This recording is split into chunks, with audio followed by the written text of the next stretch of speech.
truck drivers don't talk about how hard it is to walk out the front door, knowing it could be weeks before we see our families again, or how we promise our kids we'll be back when we know there's a chance that we may not. Calling up an old friend to talk about old times, but all they want to talk about is last weekend when you were 1,000 miles away. Working a long 14-hour day, backing in and shutting down. Open up social media just to see family and friends gathering. Makes you feel like life could go on without you. These are the burdens that we bury.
Hey everybody, welcome to Lefty with Lane with Lefty.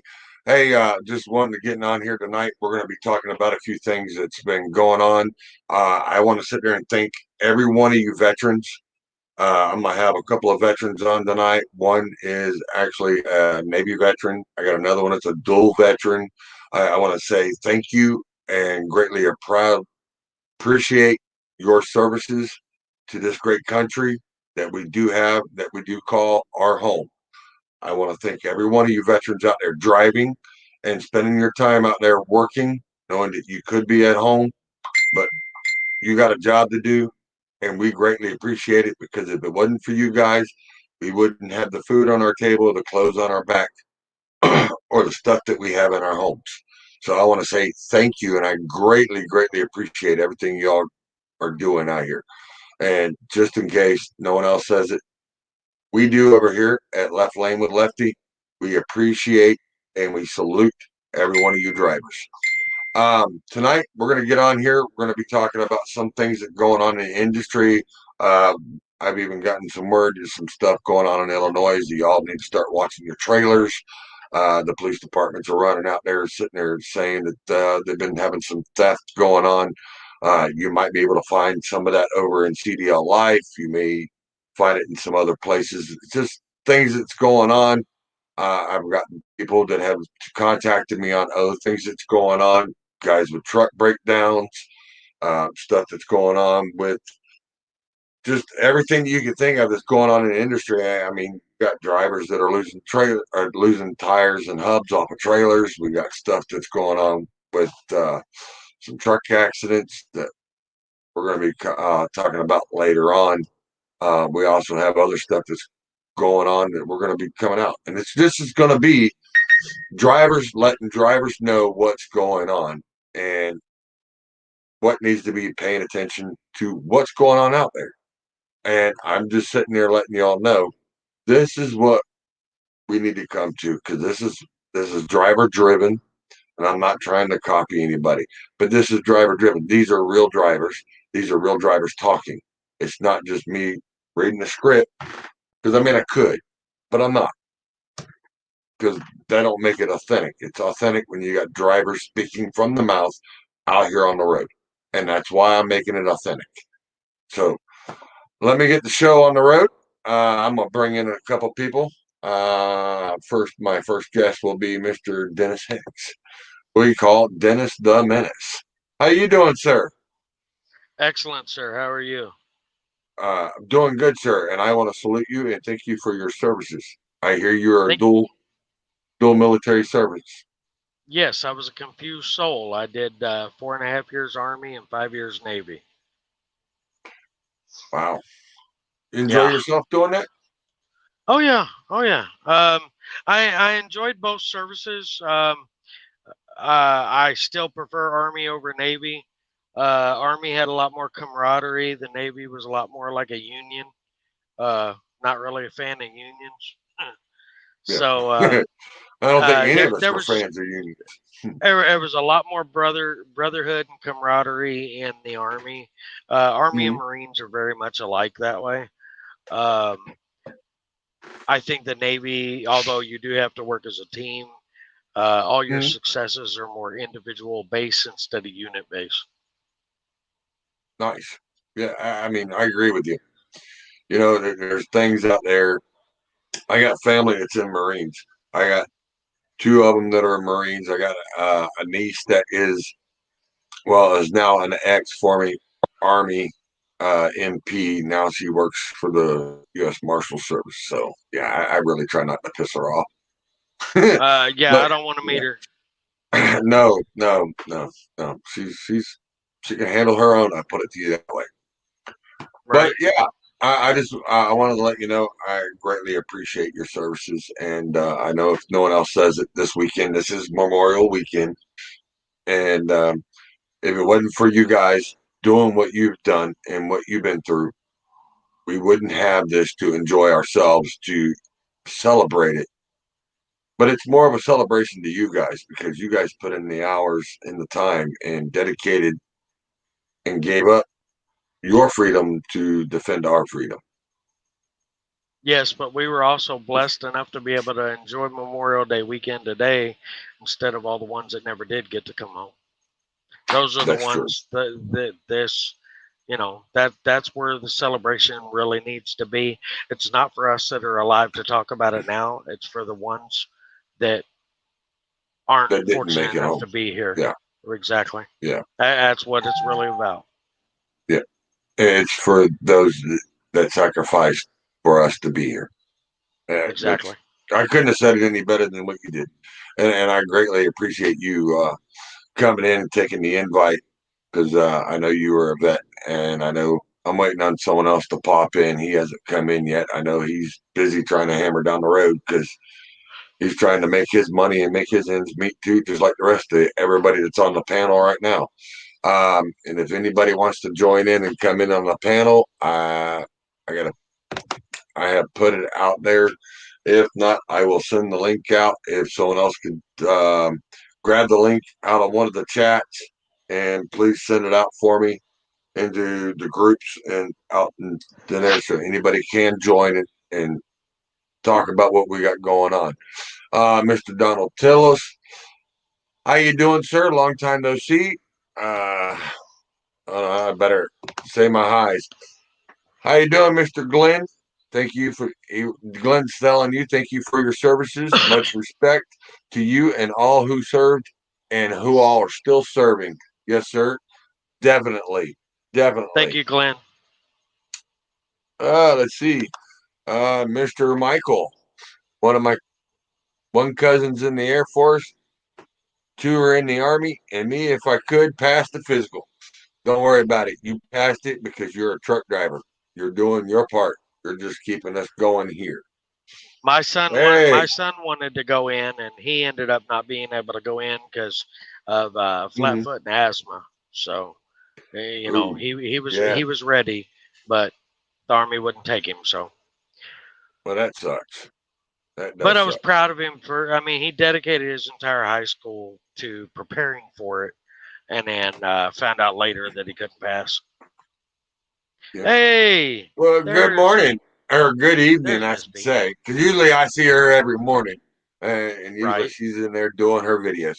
Well, hello, Miss Trucking with V, which is now Monk E. Murray. Good to see you, dear. I'm glad you stopped by to say hi. I appreciate it. Let's see who else is in here. I'm looking because there's a lot of them. I'm still running through it. John Hall said hi. Mr. Ronald Hebert. How you doing, Mr. Ronald? Good evening, sir. Glad to see you stopping by and saying hi to everybody. Yeah, I will be putting this out there, and so everybody can get it in the chat. I'm gonna bring in another guest that was in here last week. I'll bring him in on. Well, how you doing, Mr. Justin? How you doing, Charles? Hey, Dennis. I'm doing good, sir. What's going on, buddy? Rope. Doing pretty good. How about y'all? I'm doing good. I'm going to let you two talk real quick, and I'm going to try to get this link out because it's saying it's not going out. Let me get the link out to everybody. So, all right. Well, he goes to do that. Well, yeah. So anyway, Dennis, how you been? I've been doing pretty good. Been out here working a lot. Good. So I've been putting in some serious freaking hours, that's for sure. So from last week's show, you are Justin Jr., just older. Yeah, somehow. But I also heard that you became Dennis Jr., so I'm trying to figure out how that trades off. Well, Christy started that. She said, I look like you. I don't see the resemblance. Me neither. He says, good evening, guys. How you doing, Robert? Ain't seen you in a while. Jimbo is the Godfather, and Ron is the Don. See, hi, Dennis, from Robert. From Ronald. Let's see, Donald. Doing okay. Mostly long time no see. You know, I spent a few years serving in the Army. Give me a call. I need some info from you, my friend. Who's that too, Donald? Good evening, drivers. Good evening to you, Gary. I was a dedicated volunteer firefighter after not being able to go into the Army forces. I'm sorry to hear that, bub. But hey, even though you was a firefighter volunteer, thank you. I got 3 nephews. 2 were in the Marines. 1 was in the Army, and they are all 3 happily married now with kids and living their lives out. So I got 2 kids that are volunteer firefighters. One's 19 and one's 21. 1 male, 1 female, and apparently they were junior volunteer firefighters when they were in high school, and now they are volunteer firefighters on top of going to college. So kudos to them as well. So yep, that's good. Let's see. Grandpa was in World War II and Vietnam, I do believe. Yeah. And then he became a truck driver. So you see where I get that shit from. My dad is a U.S. Army veteran, also a U.S. Air Force veteran. He spent 4 years in the Air Force. Then in the early 80s, he joined the Army, and he stayed until he retired. He retired in the early 90s, about 93 or 94. My grandfather on my dad's side was 22-year Navy man. My grandfather on my wife's side, Grandpa Richie, he actually went into the military voluntarily. He wasn't drafted. He served all 4 campaigns under Patton during World War II. Then after the war was over, he stayed in for a couple more years and then got out. But that was a cast iron man. He was the one that handled the landline communications. If a wire broke out on the line, it was him and his team that would have to go in and repair the lines so they could maintain communication. So very, very astonishing man. I used to be like a kid in a candy store when he'd go to talk about World War II. And I mean, like, even in my early 40s, I was glued to everything he said. I heard that. I got the link sent out to the other pages, which is where it was missing. So that way more people can come in and join and everything else. All You right. know, my grandfather served in the Army, and he was in the Army for, I believe anywhere, I want to say 8 to 10 years. He was in there. He served his time in Alaska, and the only reason why we knew that was because he had frostbite and ended up losing both one of his big toes and then lost three on another foot from the frostbite, because that was when Russia was trying to cross borders there in Alaska, and that's when we had that real bad incident going on. But he spent 3 years up there serving. Then the rest of the time he was in Okinawa, and a couple other places that I remember him talking about. But yeah, I mean, we all got family, and it's just something that we need to recognize and get it out there more than what people are willing to sit there and let it be known. Because Yeah, I because guarantee you, probably 50% of truck drivers is probably military. Half military, used to be military, to retired military that are in it or been in it. Right. one of the biggest attributes to veterans becoming truck drivers is the solitude. A lot of us have spent a lot of time uh, having direct authority where pretty much everyone had authority over us except for us. So a lot of soldiers, when they get out, whether it be due to PTSD, uh, social, any kind of social issue, things like that. A lot of times, the solitude of being in the truck, looking at nothing but the windshield, talking to people you want to talk to, not talking to those you don't. Ones that are kind of like poison in the blood. Um, Mm-hmm. this is a profession that you can do without as much discomfort. Um, you spend 10 years in the military and your entire life is based around what you do outside of a building. So when you turn around and get out and become a civilian again, being a factory worker and things like that, um, those kind of jobs really become difficult, um, just because you're not used to being confined into a small space. Um, Yeah. I know it sounds kind of bad to say that, a job in a building to a lot of truck drivers is no different than somebody sitting in a jail cell. You feel like you're trapped. There's no way out. There's no way Yeah. up. There's no way out. I can understand that, because I rather be. What is weird is I rather be between the two doors of a truck than I would be sitting than sitting in an office somewhere, which is weird because you're still in a confined space. You're still in a I'd say probably 8 foot by 12 foot, pretty much room, but still, but it's a mobile room that you still see what you want to see and do kind of what you want to do, but you're not confined to one area. And that's just me. I rather be between two doors of a truck than I would be sitting in an office or sitting in a shop and sitting there all day, because I can't, because I go stir crazy. Well, and I also compare truck driving to the military because in the military, you are serving your entire country. When you become a truck driver, you're still serving your entire country. It's like going from government service to civil service, because All right. you are providing a service that is taking care of the entire country, even when the entire country don't even realize how important what you do is.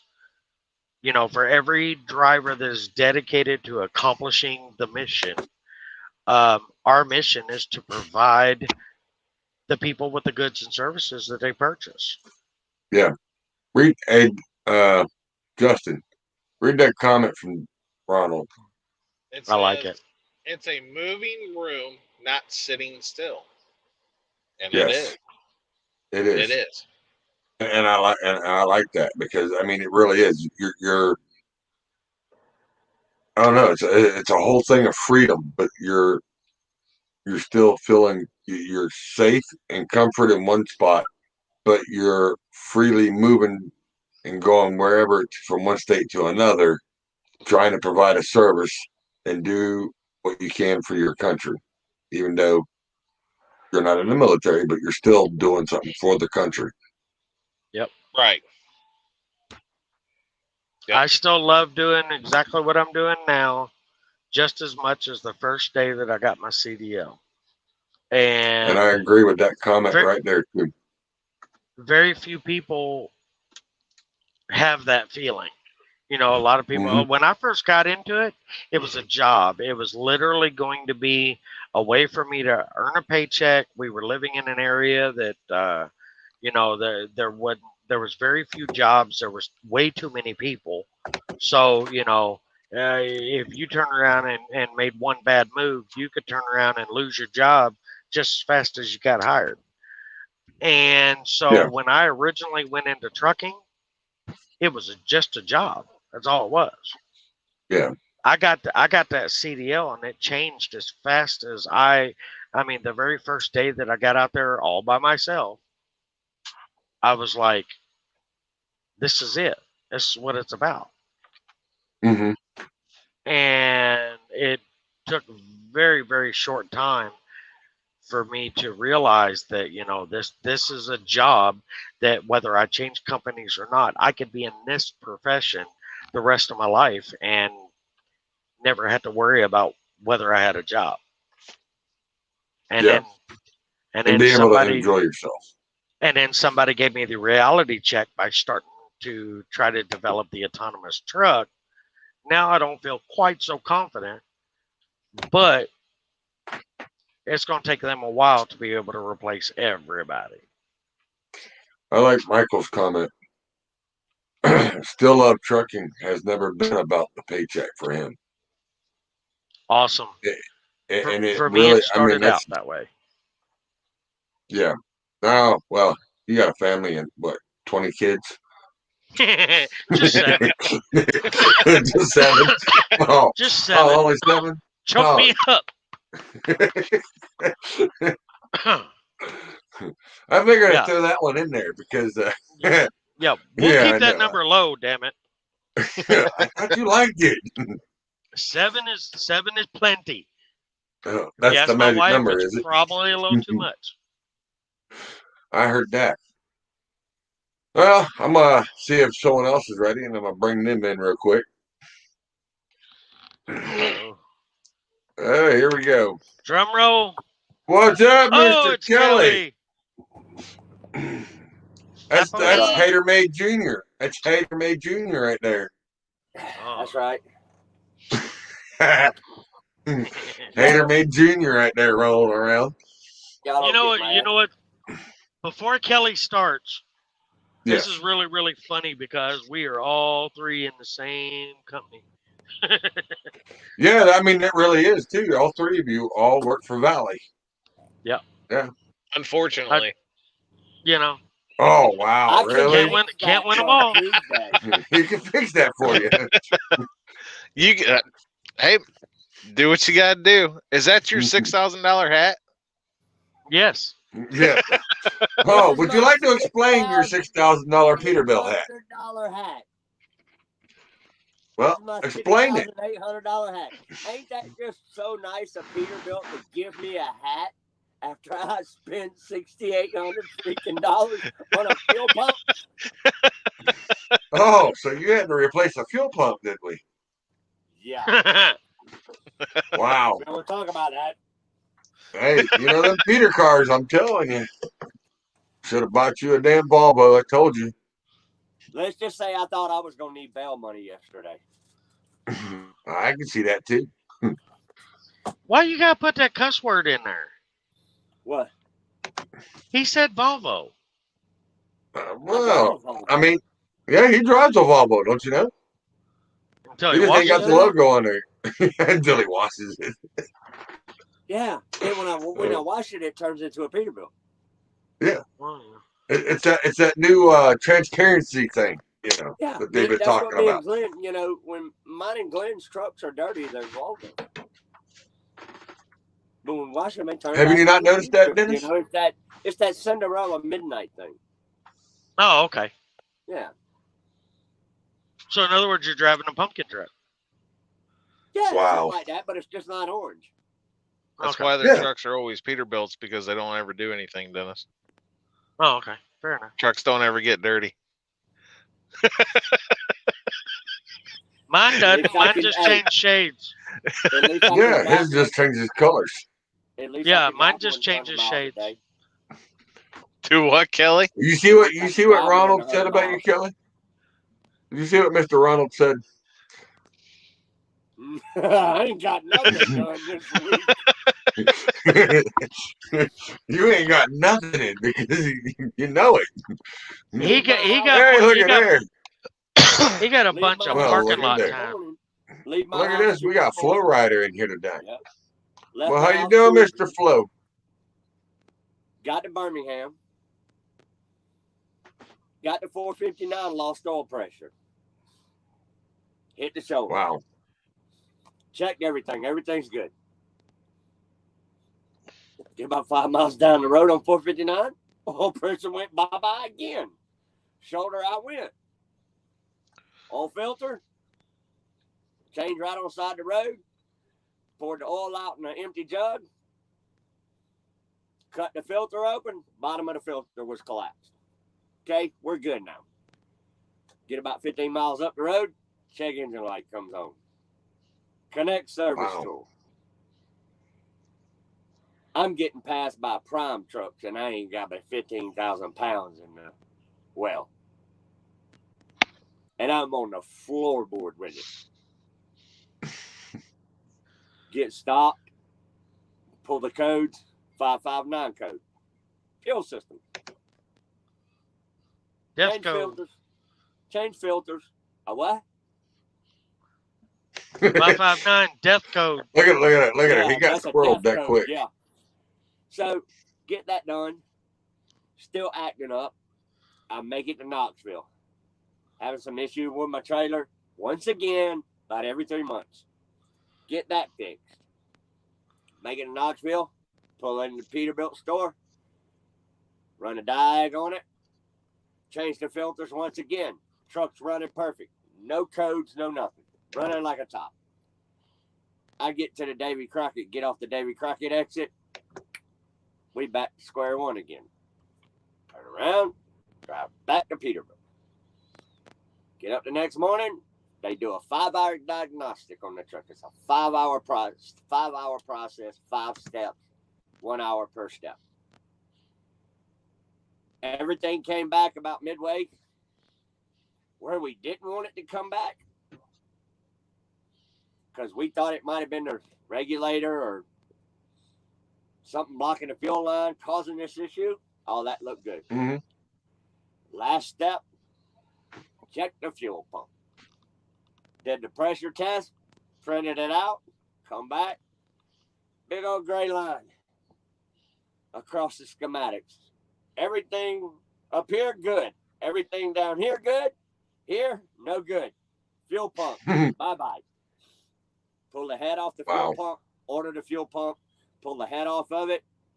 As soon as I pulled the head off of it, he rolled it over, and I looked at it, and I just shook my head. It literally took the top half of the piston, the roller part of it, or the piston on the head of the fuel pump, and shaved it off. Wow. It had it shaved it off, but it shaved a well in it. Just like that. So, got a fuel pump ordered. Got it yesterday. $4,783 for have it shipped from Atlanta. 9 o'clock, fuel pump's there. Nobody touches my truck. 2 o'clock comes around. I walk downstairs. Y'all think y'all gonna get on my truck? My truck is not sitting here another day at $150-something an hour. I said, I'm $6,000 deep already. The part's been here. My truck will get fixed, or I will go out there and pull the tools out of my toolbox in my side of my truck, and I'll put that sumbitch on. My truck's leaving here today at 6 o'clock. Next thing I know, there's 2 techs on my truck, just like that. 4:30, they got everything done. Start doing the flush, checking everything, pressurizing, making sure everything's good. 2 minutes till 6, hands me my keys, pay the bill. We riding to Pennsylvania. And we was up till 4:30 this morning talking on the phone, so I had to get there. Yes, we were. In the pouring down rain. Yeah. Yeah. So yeah, I've had a pretty eventful week. Lost out on 2 good loads. Well, I still got 1 good load. I'm praying that they still got the other one when I get over there to deliver my load I'm picking up Tuesday, because it's paying a chunk of money. And I'm not telling these 2 knuckleheads what it's paying, because they'll be trying to jump on that train. Unless I figure out how to jump from California to wherever you're talking about, I'm then going odds to are against California. it. Yeah, so am I. California with it. Yeah, look at I'm that. going Both to of them Cali are going too to for a good California. amount of. I'm going to Cali Hey, for a good amount of change. Yeah, I mean, if it's that good kind of money, I can see Dennis real quick figuring out he can find him a chop shop over there in California and turn that trailer into a detached real quick. Yeah. 10 grand. 10 grand. I can see it happening. Yeah, but see, y'all got wells. I got a damn step deck. So yeah, odds What's are that I got to do wouldn't with be the able to price get. there ain't of nothing wrong with it. time? Hey, just like Glenn Clay said last weekend, do not pick on the step deck, because he's a step deck hauler himself. Hey, I mean, he is kind of special. me and Justin had a discussion the other night. I've actually made just a tiny, Really? and I mean literally tiny fucking bit more money than he has. But I have made more money than he has. Yeah, but he don't. I got someone else that just popped in and wants to join. Who? But he's had more home time than me too. No, not necessarily. 100 miles a day. What do you expect? He can't. I mean, if he run like a damn truck driver, he'd make more. He'd make a lot more. But 100 miles a day. He has to take a 10-hour break. All right. At the end of the week, if he does more than 100 miles a day, if he does a 200-mile day, he's got to do a 34 hours. He's our truck stop princess, man. I mean, what do you want me to say? Hey, Mr. Justin, would you like to read that comment from Mr. Hebert? And then we're going to take a real quick break. Mr. Hebert says, just stay positive, buddy. We have those days. I lost my clutch and transmission in Rock Springs, Wyoming, at the week before Christmas. It sucks. Ouch. I lost my motor before Christmas last year. Yeah. So, all right, we're going to take a quick break. We'll be right back. Free as we'll ever be, just as free, free as we'll ever be.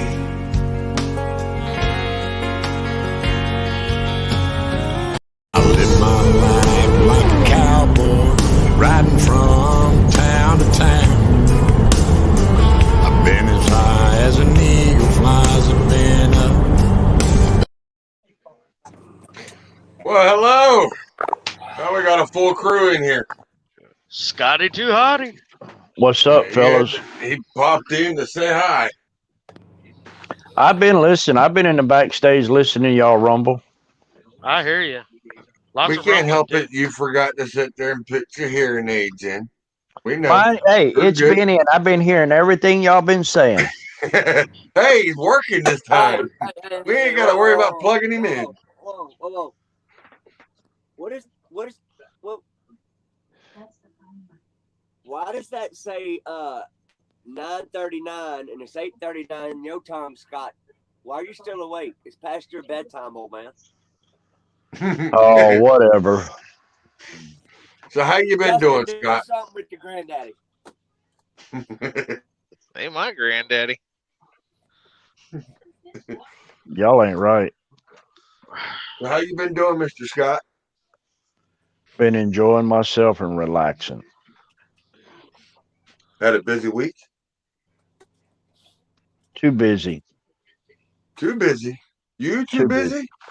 Yes. Where you been running to? I was working while y'all were sleeping. Oh, I don't know about that. I don't know about that. All that now. Well, I don't one, I got to give Kelly slack because he's been in the shop. It was his fault.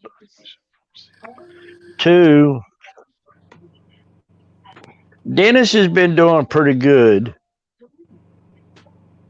As far as Justin, I don't know what he's been doing. I ain't gonna call him no truck stop queen, but that's okay. I will. I'm not I that didn't call him cruel. a truck stop queen. Called him a truck stop princess. Yeah, it's a hard life.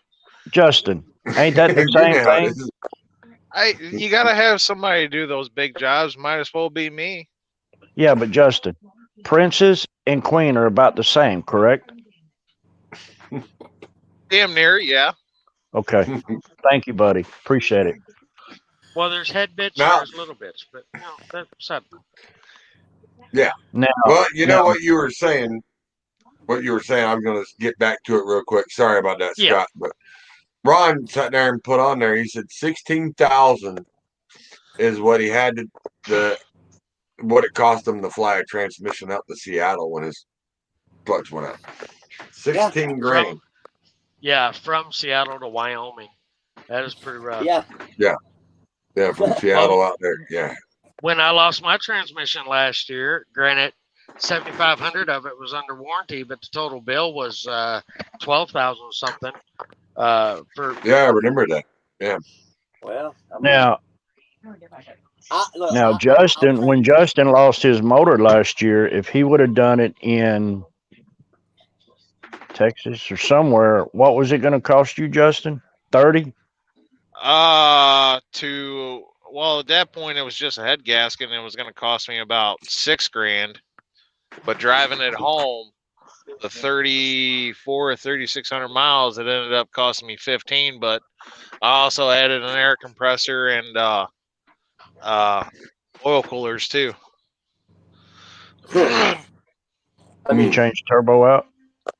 No, turbo was fairly new. That's good. My year starting off like 2020 did. Yeah. March overhead, March of 20, complete end frame. September, motor no longer wanted to stay in the truck. It had to go. It went bye-bye on its own. So now I'm looking at 45 grand. Thank God I didn't have to pay the 30-something grand to have a new motor put in the truck because it was a parts failure for Cummins. And here I am starting the year off with a $7,000 breakdown. Wow. Do you know Jesse, Justin? Because if you know Jesse, Jesse's got something for you. Oh, shit. Read it, Justin. Son of a bitch. Oh, shit. Since when Oh, can yeah. you do big jobs with little truck Justin Williams? Get him, Jess. Is there a way to kick him out of this? No, he's in there. Nope. There ain't- Son no. of a. I'm sorry. Jesse- I don't have Jess- that. I don't have that block button on there. I can't block him out. Jesse's Right. actually another guy that works with us over here at Valley too. Yeah. Oh, so that's another Valley driver. Yeah. Now, Yeah. wait a He's minute. giving you a hard time. He's good people. He's a little wild and crazy, but he's good people. Now, wait Yeah. a minute.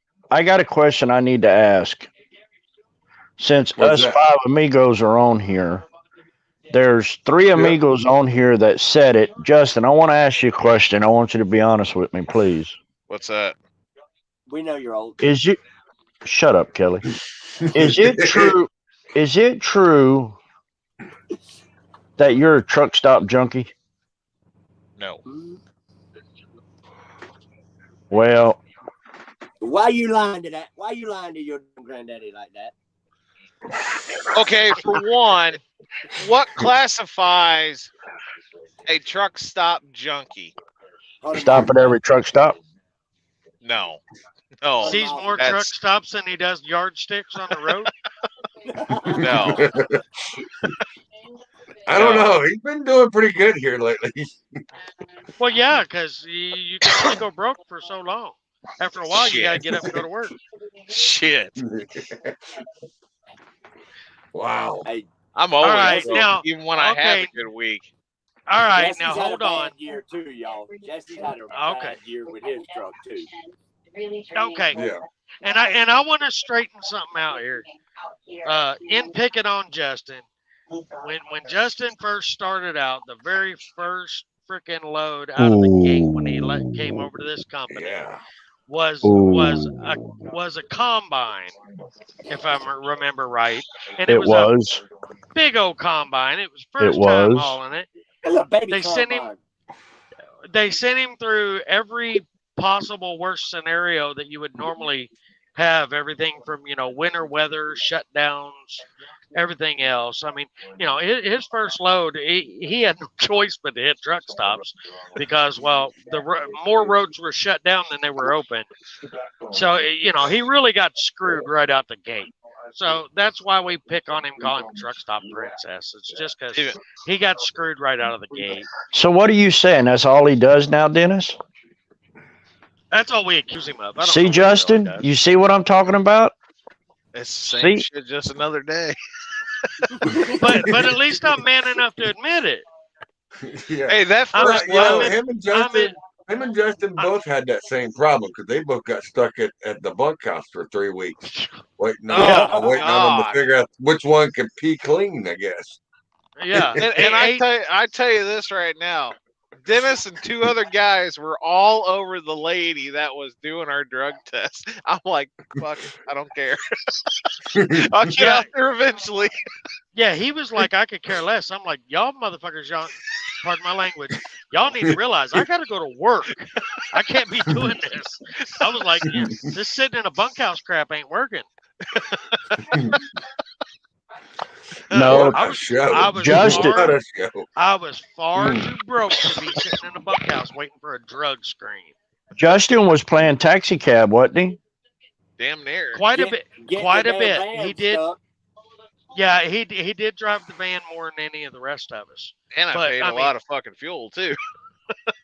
Well, So that what was do you- because of other people. So in other words, he was being like a soccer mom. Is that what you're saying? Oh damn! I felt like no. More like daycare. No, Justin's got him a new name. Justin's got him a new name. This motherfucker. Jesse done got you. Yeah, he did. Now, I got one. All right. I got. All right. This is what makes it good. This is where it makes this show good because we actually got drivers on here, and we got drivers that are commenting with other drivers, and we're having fun with it. Right. I ahead, know. Scott. I want Jesse to put in there why he calls me Starbucks because I cannot remember, and all I remember is when he called me Starbucks. Me and him and one other guy were talking, and I laughed so damn hard I couldn't even be mad about it. Realistically, I really couldn't be mad about it. It wasn't Terry, was it? No. I think it was that other kid with the black hair. I can't remember his name. Which one? The one that was there with us? No, not the one that was with us. He was the one that was supposed to pick me up the night I was flying in. Yeah, that was Travis. Travis. Yeah. I couldn't remember his name. I felt bad, but that was Travis, but he didn't have black hair. He's got red hair. Now I got something I want to say. Uh-oh. Go ahead, Scott. I consider all of y'all right here on this panel my brothers because I talk to most of y'all all the time, correct? Likewise. Sometimes. Yeah. Shut up, Kelly. He thought I didn't hear him, but I did. But I'm going to do something, and I'm not going to mention zero. I'm mentioning 0 names. Okay? 0. I'm going to apologize to Justin Williams for being an ass to him when he didn't deserve it. For taking assumptions and believing everybody else is running their mouths, and I'm not saying no names. when I should have went and talked to him personally, and I did not do it. But see, I'm Scott, wrong. that's Wait. Hang on, Bubba, please. Hang on. Let him finish before he forgets it. Yes, before I forget it. Okay, I'm on a roll. You know how my mind is. It's short. ADD. Shut up. God damn it. I'm trying to get it right, but I'm airtime here. I know we are, but I'm gonna be a man, and I'm gonna apologize to him because I should have never done that. Because I think the world of Justin. And yes, I did take him underneath my wing and help him out, and I'm here all the time for him if he needs it. I don't care, but I'm not gonna make that mistake again. And that's all I gotta say. I still love you, son. You still are it though in my book. Even though you're a truck stop junkie. Hey, Scott. Shut up, Kelly. Something on your nose, buddy. Get it off. Huh. Well, Hey, me and Justin. Kelly, you might want to get back in here. And, hey, Kelly, I'll let you read this one, or I'll let Dennis read it. Uh-oh. Or, hey, one of y'all can read it. You ready? Here's your answer to your question, Justin. Uh-oh. Okay, it was me, you, and Shane on Party Line. I called you Starbucks because you got the white truck with the base package on it. I won't say on here the full story, but you will remember it. White truck with the base package, huh? Was it the colorful picture? God. Was it the colorful truck that had the rainbows and the little flashing lights? No, he never saw that one. Jesse, you might as well just go ahead and say it, man. You might as well just go ahead and say it because realistically, I don't care if I make myself look like an ass on here. I'll do anything I can to make somebody laugh. But what he said that day, that was funny. It was. Well, me and Justin had a conversation in response to what Scott was saying. Me and Justin had a conversation at the beginning of April, and I'm pretty sure that I had made my point clear. He had made his point clear, and hold on. Without go ahead. Without all the drama and stuff that was going on during that period in time, there was no way to really keep up with everything, and that's why I just didn't talk about it. It wasn't worth talking about. Oh, there's Superman. But no, me and Justin ain't got no issues. We figured out who the issue was. Well, that right there explains the answer to it. Big Don. What are you doing there, Godfather?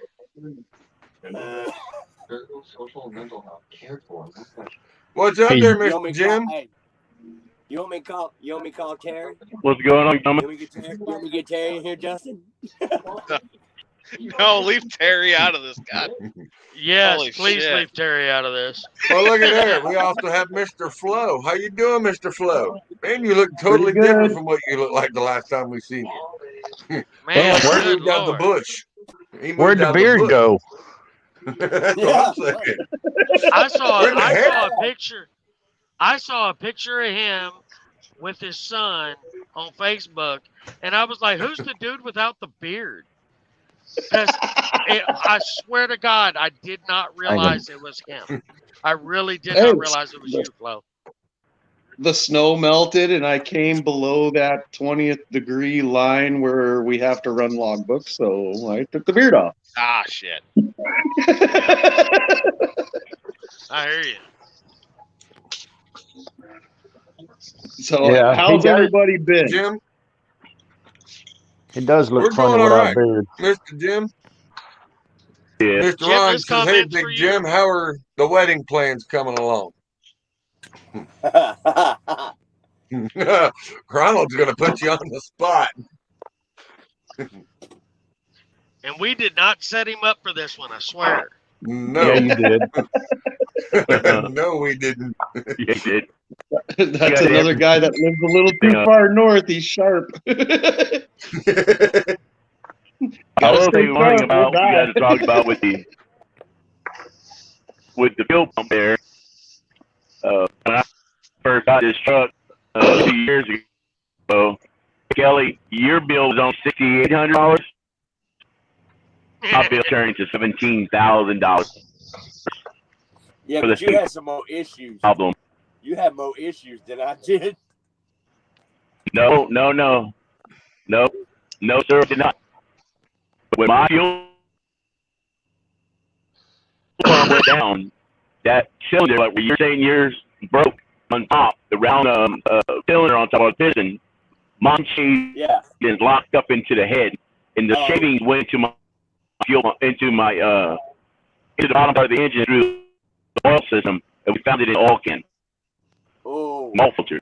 So the oil Oh. filter Yeah. did his job, but some of the metal fragments went low. So in preparation to sure not have a huge problem, went ahead and changed all the lower end bearings and so forth, Yeah. and we dropped the pin. There was no oil, there was no fragments in the pin. That was a very good thing. But You it's sound like you're up near all Casper. off $17,000. Oh, hey, Justin. I forgot. No, I'm outside of Denver. Justin, I forgot to tell you something. You owe me child support, son. On which one of these degenerates? No. You is because you, if I remember right, and I got witnesses, these guys are witnesses. You said that white one was yours, correct? No, I said I get to name the white one. It was Billy No. Bob Jethro. No, you said the white one was yours. Kelly's my witness.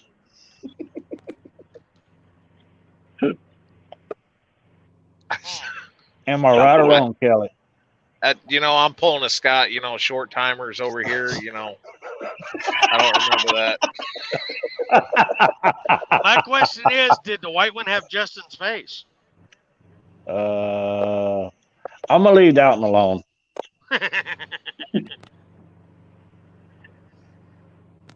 The way you guys Yeah, bust pulling on a Scott, I Scott wonder here. why the hell he's hauling around big ass weight like he does. He don't haul Hey. no weight. He's scared to Yeah, pulling a Scott. Don't remember shit. Hey, Flo, he just wish he can pull the weight I pull. No, the hell I don't. Oh, I ain't talking about you, son. I'm talking about Kelly. Oh, Oh, I can't. And you know what, Flo? And you know what, Flo? I do Kelly it with pulls those big, wide loads that don't weigh much. They're kind That's of flat. right. So I pull the big wide loads and the heavy loads with an automatic. Yeah, Well- right now, I mean, if you look, I that's what guess we you're got mean for a me picture for back that, here. but Because the older mean, he look. gets, the senility makes it to where he can't remember what the shift pattern was. yeah, he forgets what mileage, what gear, what hole, so he needs that auto. Wrong answer. Yeah. Wrong answer. Wrong answer. Wrong answer. Wrong answer. look, he couldn't even get my truck in gear sitting in my front yard. So He's lying out his ass. He's that's lying out because his it didn't ass. have one of the little turny things on it. But look at it. Ron sat there and said, "Hey, Kelly, don't take it sitting down." Did you just say he thought the wiper thing was the automatic thingy? He's Yeah. lying. He's lying. He didn't know what that was. He had no clue. Hey, Scott, can I ask you one question? Do you actually have to use a stick to shift your auto, or is it just a button? No, it's actually a It's a stick. rolling. Thank you. Okay, at least there's still a stick in the truck. I'll give you credit for that. Yeah, but it's on the dash. It's Yeah, on but the Flo. Yeah, no, it's not on the dash, dummy. steering It's by column, the steering dummy. wheel. Yeah, okay. It's on the Oh steering wheel. no, he's got one of those Ferrari trucks. But let me tell you something, Flo. Let me tell you something, Flo. Well, See if you that look, load? Flo, I mean, it's right Hang behind on. here. Yeah, see that Yeah. picture behind us? That picture right there. I'm just Here, I'll pull busting it up. your ass I because know of the you are. shifter. That's I know. it. I know. That right there is 147,000 sitting right there. No, wait. No, it ain't. Yeah, I I lied know. to It's you. something to Maybe be proud dollars. of. But you can ask Ronald. I 187. mean, you can ask Ronald. My old B model Kenworth hauls the same weight, but it has 2 trailers, same amount of axles, and I don't need no placards. I don't need no permits, and that's what I haul. Mm-hmm. It's called a B train. We're Yep. just as heavy. All right. I'm gonna That's a And we lot of ship weight. hold yours. on real quick. Hold on real quick. We're gonna throw in a little promotion right here.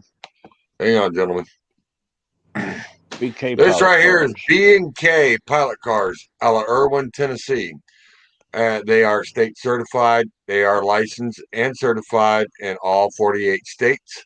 If anybody needs a pilot car anywhere in the state of Tennessee or in Virginia, Kentucky, or anywhere around, he's right now doing, it's him and his wife. He's also a truck driver.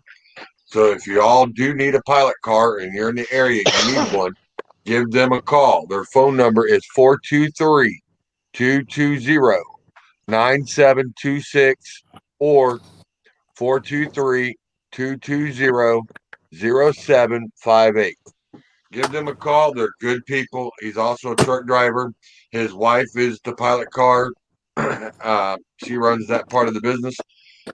He does help out when he's off the road. But if you all need a good pilot car, these are good people. You can call them. It's B&K Pilot Car Services. You gonna have an advertisement on the Facebook page as well? Yes, Charles, sir, if I you am. I got a couple of them that I got to put on there. Charles, Awesome. if you know them, tell them to get a hold of. Matter of fact, I'll get with you tomorrow. I'll give you a number Uh-huh. to give to them that they can get set up where they can do stuff for the people I drive for. All right.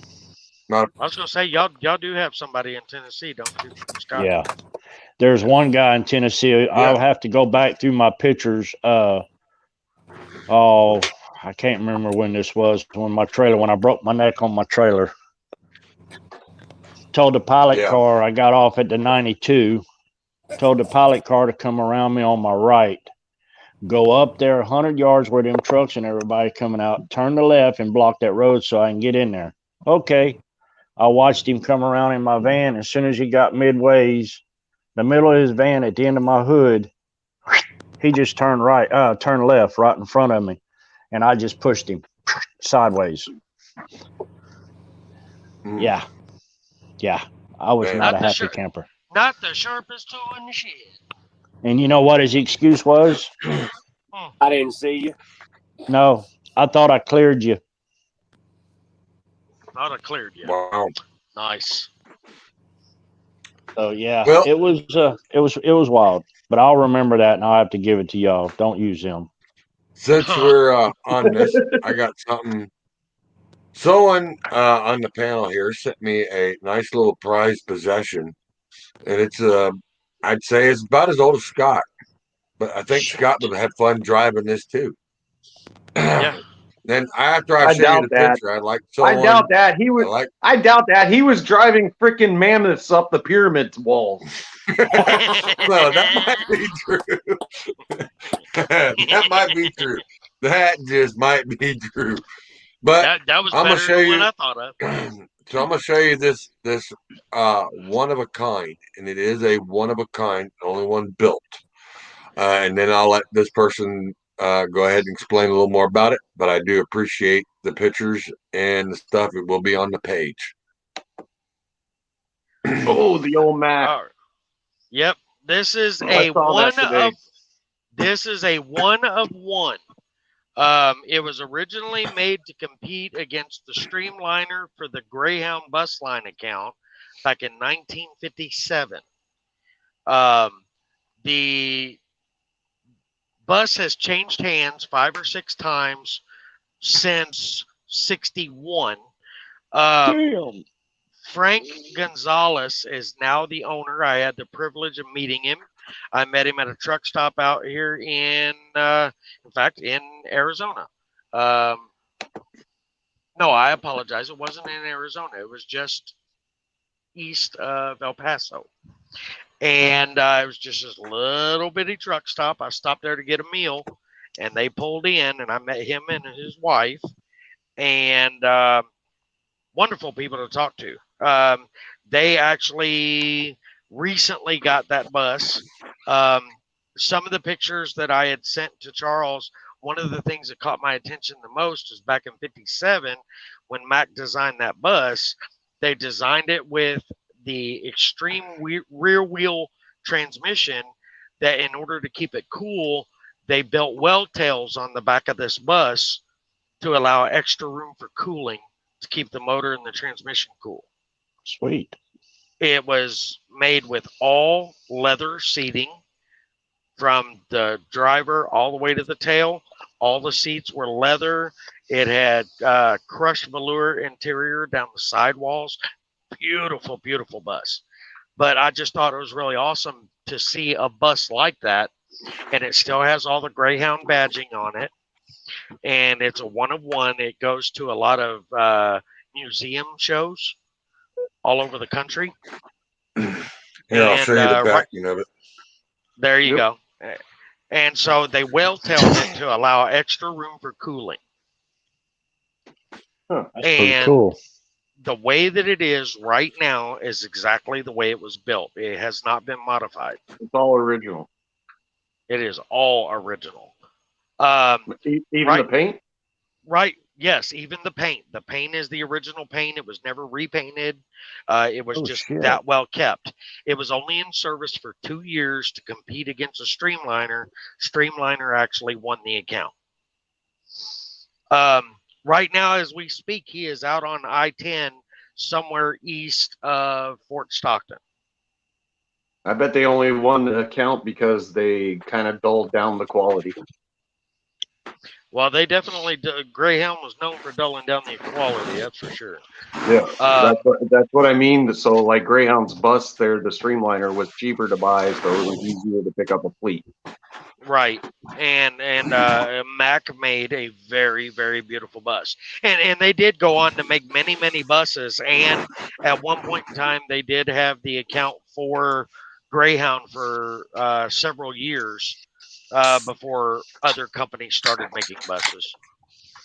Huh. But that right there is the one of one prototype of 1957. That right there is some heritage. It is.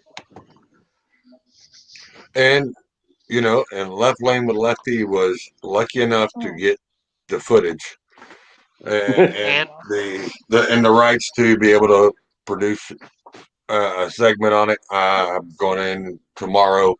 I'll actually have the full page report of it and the history on that bus from Mack and a couple other places, and it will be posted.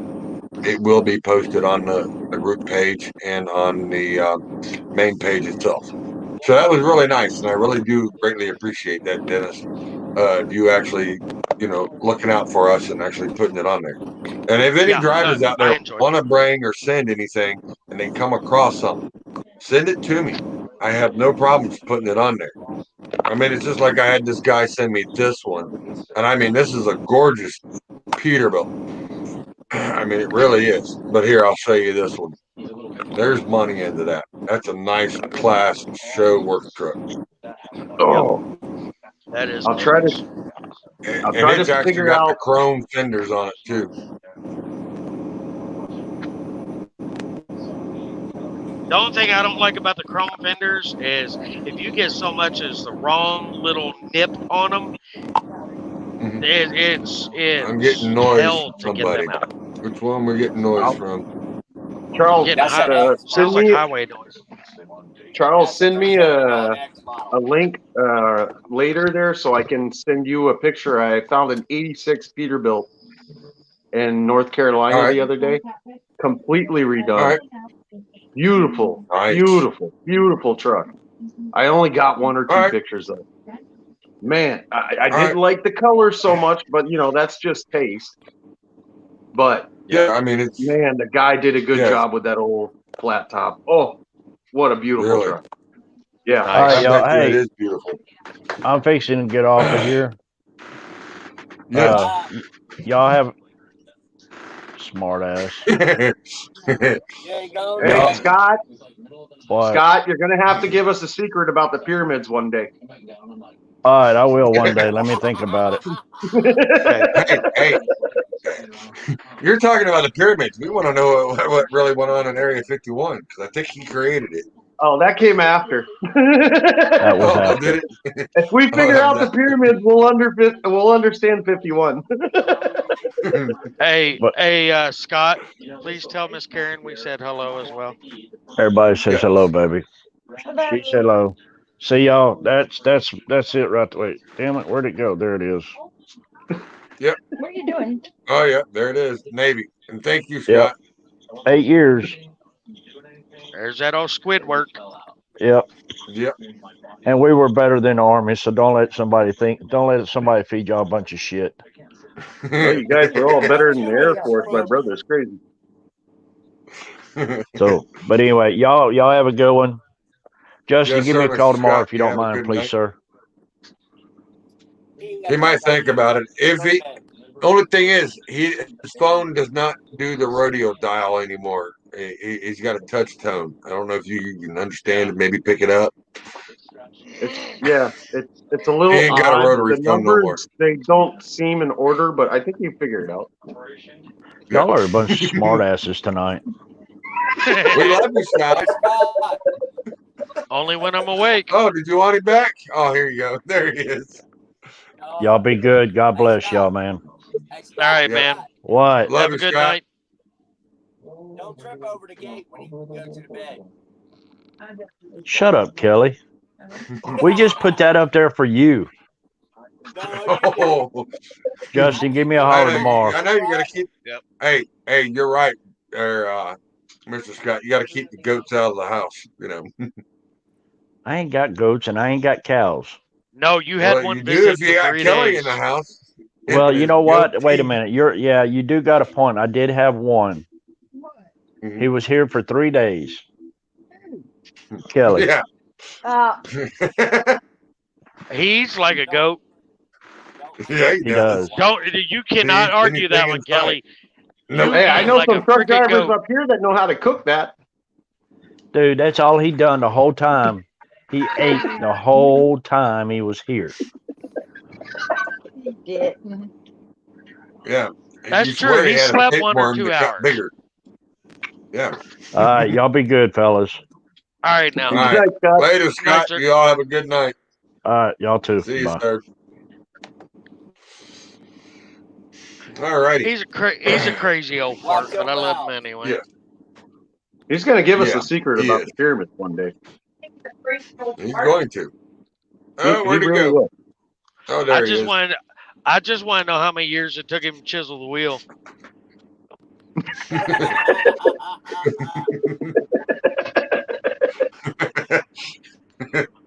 I'm Hey, it took him pretty a little longer than you thought. I'm pretty sure he knew the system without the wheel. That's the whole problem. Yeah, that's true. Yeah. Oh, damn it. I want to know what it was like to ride the dinosaurs. Well, we're trying to figure out how you got a saddle on him. He probably ate them after the He didn't. pyramids were done. He probably put an automatic shifter on one. At least it's got a Ferrari style shift. Yeah. Yeah. Wow. Y'all rough on him. So other Yeah, I guess news in the. Go ahead. No, that's cool. All right. So other news that's going on. Well- We've been hearing some things, but We did not get to thank that dude there that just recently Yeah. got on for his service. yeah, I know, Mr. Jim. We want to say thank you, and we appreciate your services in the Navy that you put in, helping protect us and keeping us safe, sir. Remember now, I appreciate the thanks. We can, it's not necessarily about those who have served, but those who have served and given more than we did because they're no longer here. Yes. Memorial Day is You're about right. memorializing those who gave their lives where you and I and all of us can be free. Right. I have brothers and sisters that have been in the military, and we all say the same. We go to those grave sites to remember. We know they're there for us and what they did, and we respect that. Everybody's traveling this weekend. I hope everybody has good, safe travels. Some of us will have other reasons why to remember this weekend. With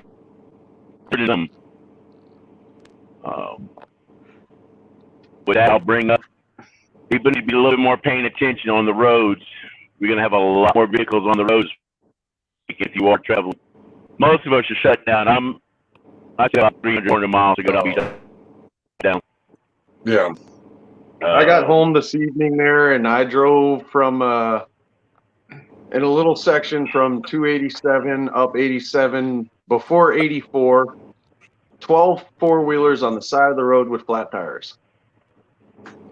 Wow. Somebody might have thought they were funny and threw some nails on the road. I don't know. But still, the good thing that I found about it, and I wish that a lot of people would look at pretty much across the country, is before the weekend got ready, they moved all the cones off the road. They widened the road back out. The traffic was smooth. Yep. We never stopped. I never dropped out of the top holes. So dibs off to New York City for that, at least. They got something right. New York City, New York State. New York State, excuse me. State.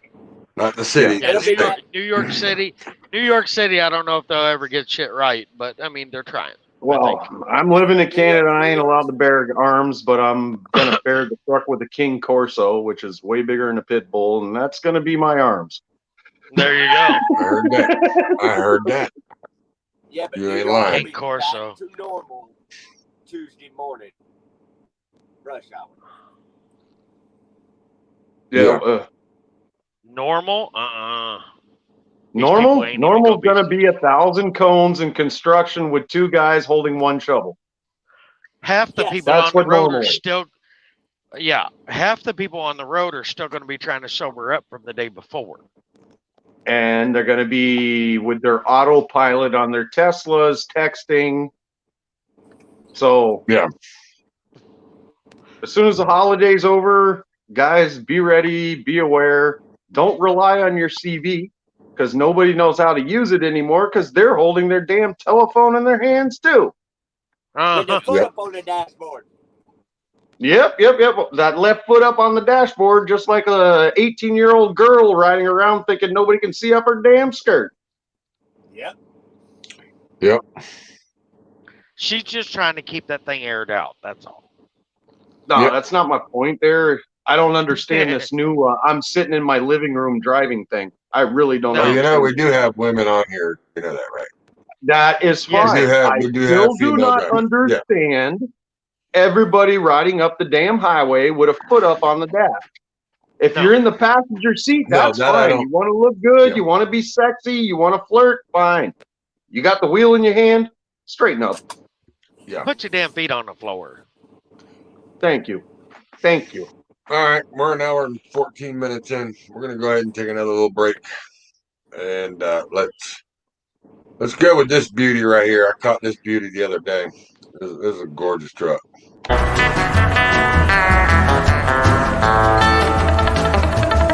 I'm just a truck driving fool who never finished school. I got my learning at the old truck stop.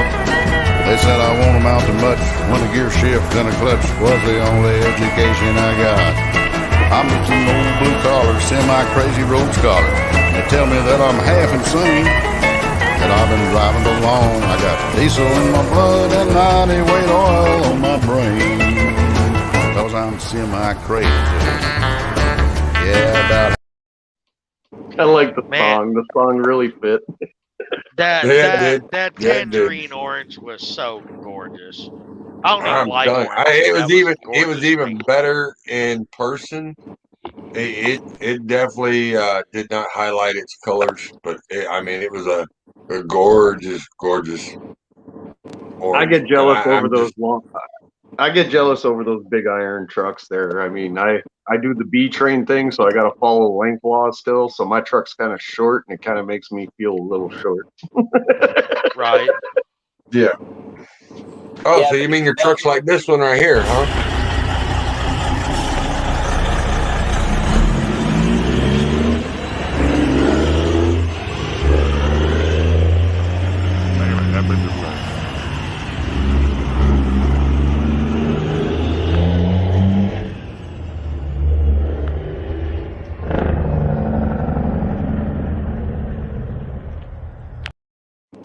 I want the There you pipe. You always gotta love a good sound of I a was Jeep going. brake, don't you? That's right. The Jakes were what did it. But that But truck a is actually longer than mine. Just by a little bit. Just a little. Oh no, quite a bit. I was going Yeah, to but say, you I know saw a what? picture of you with yours next to your house the other day on Facebook, I think. And the it house was. is bigger than the truck. Yeah, my kid was monkeying up it. Yeah. Yeah, but one of the best looking trucks I've seen so far this year is a Mountain Dew green and orange truck that Rob Hallahan owns. Oh, No oh, one well here, ever have that paint scheme on a truck. That man oh, had you to mean get this truck right permission here? from Peterbilt to paint that truck that color. Yeah. Yeah, yes, it is not Well the here, green I'll you see show you. everybody else have. Come on, Kelly, man. Here, Give some here, credit I'll to put the it. I'll put it. KW. I'm just telling you. Wait Here, till I'll you put it see in the this clip. truck. All right, here. Always got to You'll throw that see the first Peterbilt name three in out the there, truck. brother.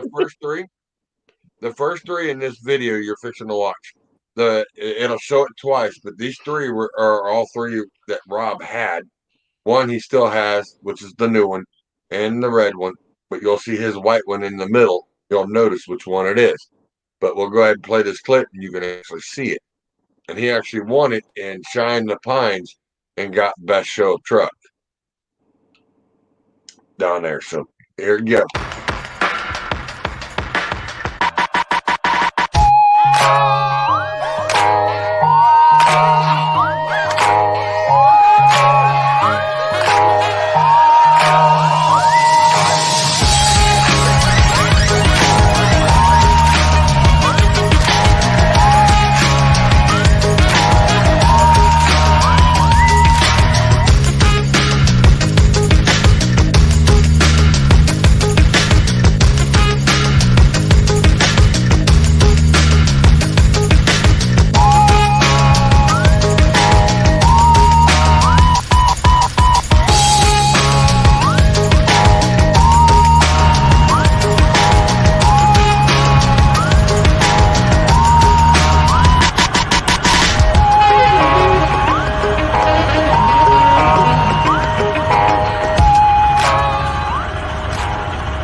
Oh man, that flat nose that hit the screen for 2 seconds. That flat nose that hit the screen for 2 seconds. Oh That's yeah, my you mean that's my dream. 362? That's my dream. I want to rebuild one flat nose.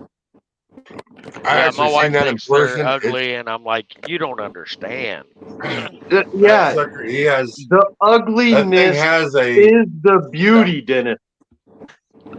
You it know, has the I feel 9 the speed same in way. it with the 350 big cam cover. 352 Peterbilt is what I want. I want a 78 352 Peterbilt. I told Yeah. my wife, I said, look, God. I said, how can you love an English bulldog but not love a flat nosed truck?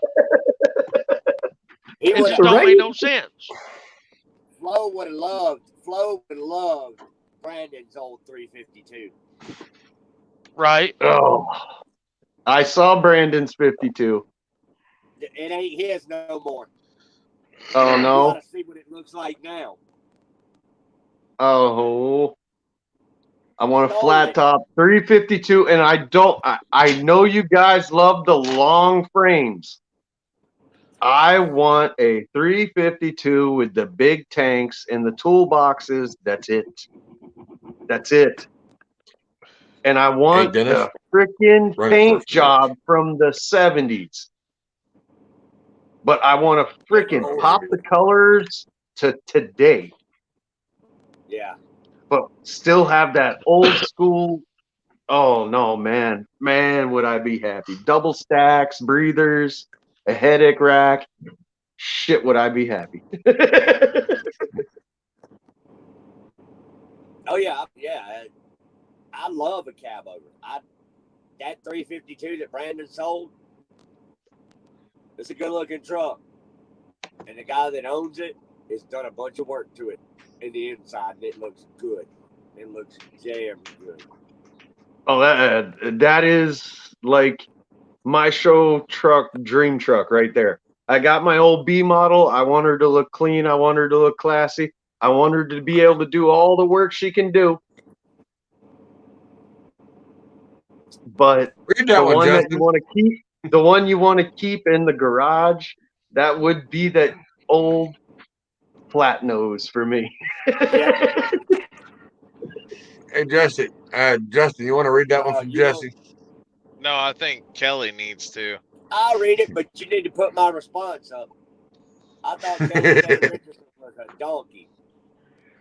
My response was, I'm King Jackass. Ain't no That's my shit. response. Yep. The king part, No, I'm a Jackass. I'm King Jackass, right on the money. Yeah. Kelly, you ever gonna share pictures of that old double club you got? Yeah, when I go back home, I will. I'll take some pictures of it. If you don't want to put them out live because it's burnt by the sun or whatever, just send them to me, No, please. it's in a barn. It's in a barn. Okay. Oh, I'd love to see that. I'd love to see that. That truck's in a barn, dude. That truck don't come out. It's in a barn. It don't come out. I can't wait to see it. I really cannot wait to see it. If I can afford the fuel in it, I drive. I can't afford it. 3 miles to the gallon don't do very well. Oh, please tell me she gets 3.5 at least. Bob Taylor, yeah. I still miss half my old throttle bobtail. Yeah, I get 3.5, 3.7. Yeah, with the wind blowing behind you. But yeah, Better be a tornado wind. It's not. It's not very good. That hurricane better be going north, and so should you. Yep. You best be lined up with it. The road riding truck. You just, it's all original still except for the suspension. Okay. It don't have air conditioning. Twin stick V8. I got air conditioning in my old 96. The guy said it works, but I never tried it. No, there's no air conditioning. There's no air conditioning controls at all in this truck. It does not. I got those little wing windows, and I love those things. It's got 55 mile an hour AC is what it's got. And there's 2 other little black things you can pull down there by your feet. Oh, that's pretty sweet too. Oh yeah. That's what it's got. And I mean, it's. I put airbags on it, and that was because it was starting to mess up my grandfather's back way before he passed away. So we put bags on the suspension, but it's still got an air starter. It's still twin stick. It's still a V8, and the pump turned up on it. It will run out. It'll run away from you. 3 miles. Hold on. You just said it's a V8, so it's gas powered, or? No, it's a V8 Caterpillar. It is a white V8. Okay. No, it's a white V8. It's a man motor. Hey, and it's got a pump that works. My grandfather drove around V8 gasoline, so. Yeah, no, it's the V8 Cat. It's white. Okay. It's not a yellow motor. It's a white motor. Yeah, share some pictures with me, please. I will put that truck up against anybody that's got a 6NZ any day of the week. And walk away from it. For anybody who drove any of the older trucks, I mean any of them, everybody knows that one of the most beautiful things in the world to be able to do is to be able to grab that little corner wing window and flip that son of a bitch to where it faces opposite and just feel all that nice air coming at you when your AC don't work no more. Yes, And sir. Dennis, your floor was never dirty. No. No, because you turn around and open up the floor hatches and it's sending it all to the back. You just Open sweep up it up the in a little vents. pile and Open up the vents on the sleeper, and everything was gone. yep, Yep. that or open up the escape hatch. Yep. Oh, I miss that 96 like hell. I mean, granted, it wasn't an old truck, but that 96 coffin flat top. Oh, God, I miss that truck. You figure I used to run propane and stuff during the winter. It was easy to stay warm. Yep. It was easy to stay warm, but boy, it was a bitch to get cool. Yes. You figure I ran that I miss Central those. California during the summer. I Well, miss those then- days. I miss those days, but I don't miss the ride Yeah. of what we had to drive. That's why what you did with the air suspension is totally righteous. Yes. It's still right. Yeah. Even my old W9 there, I don't have air ride on my sleeper. I don't have it.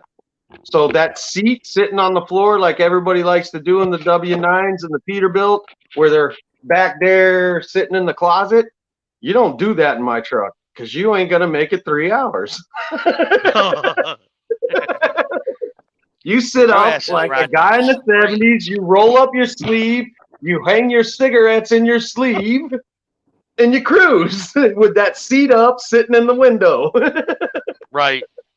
Well, the only reason y'all can see me in the screen right now is because I'm actually sitting on my feet in my seat. If I sit in my seat, my head's going to disappear.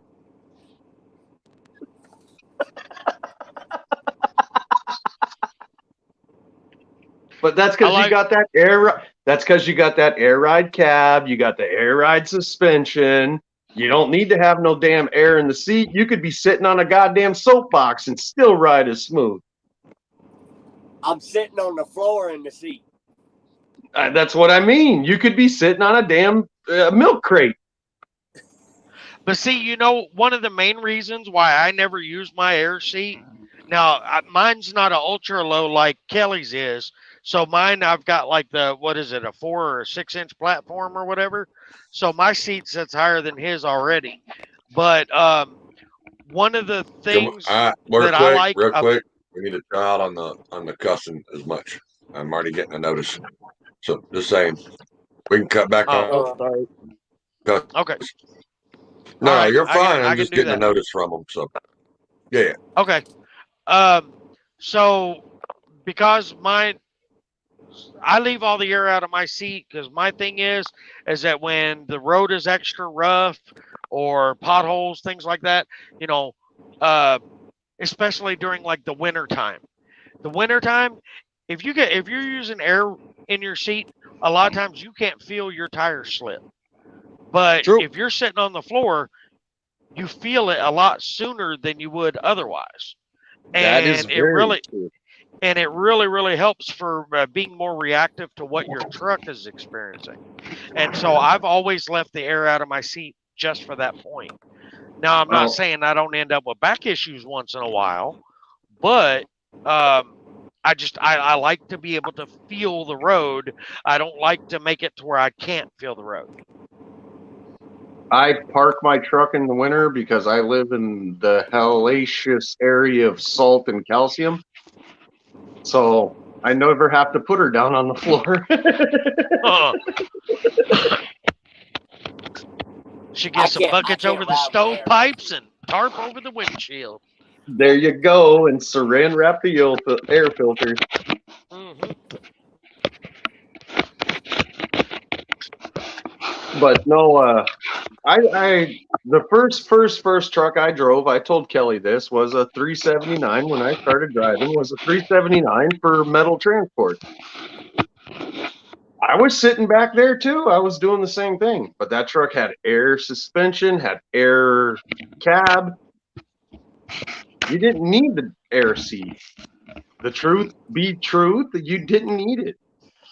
But now with my old W900, that's a different story. She's so old and she's got air suspension. She's got 8-bag suspension, but the cab is straight mounted to the frame. No slip seat. Rubber mounts, just like a pickup truck from the 80s. So you need at least 3 inches of air under that thing. If not, you'd be crying at the end of the day. Right. Dave says, where is the other chat coming from? I'm not sure if maybe he's here. Maybe they're hearing a backfeed. Not sure. No. There's what it is he can't see some of the comments that we're pulling up, and he thinks it's in a different chat because they're not following him. He's not following them. Oh, okay. Okay. You're not following. A lot of times you won't see the comments in the chat. Well, every time I'm in show like this, I can't see any comments. Not to be rude, Right. only if you guys post them. Same here. So if Charles doesn't post every blog there, we don't see it when we're in camera. Right. Well, StreamYard does a lot of that too.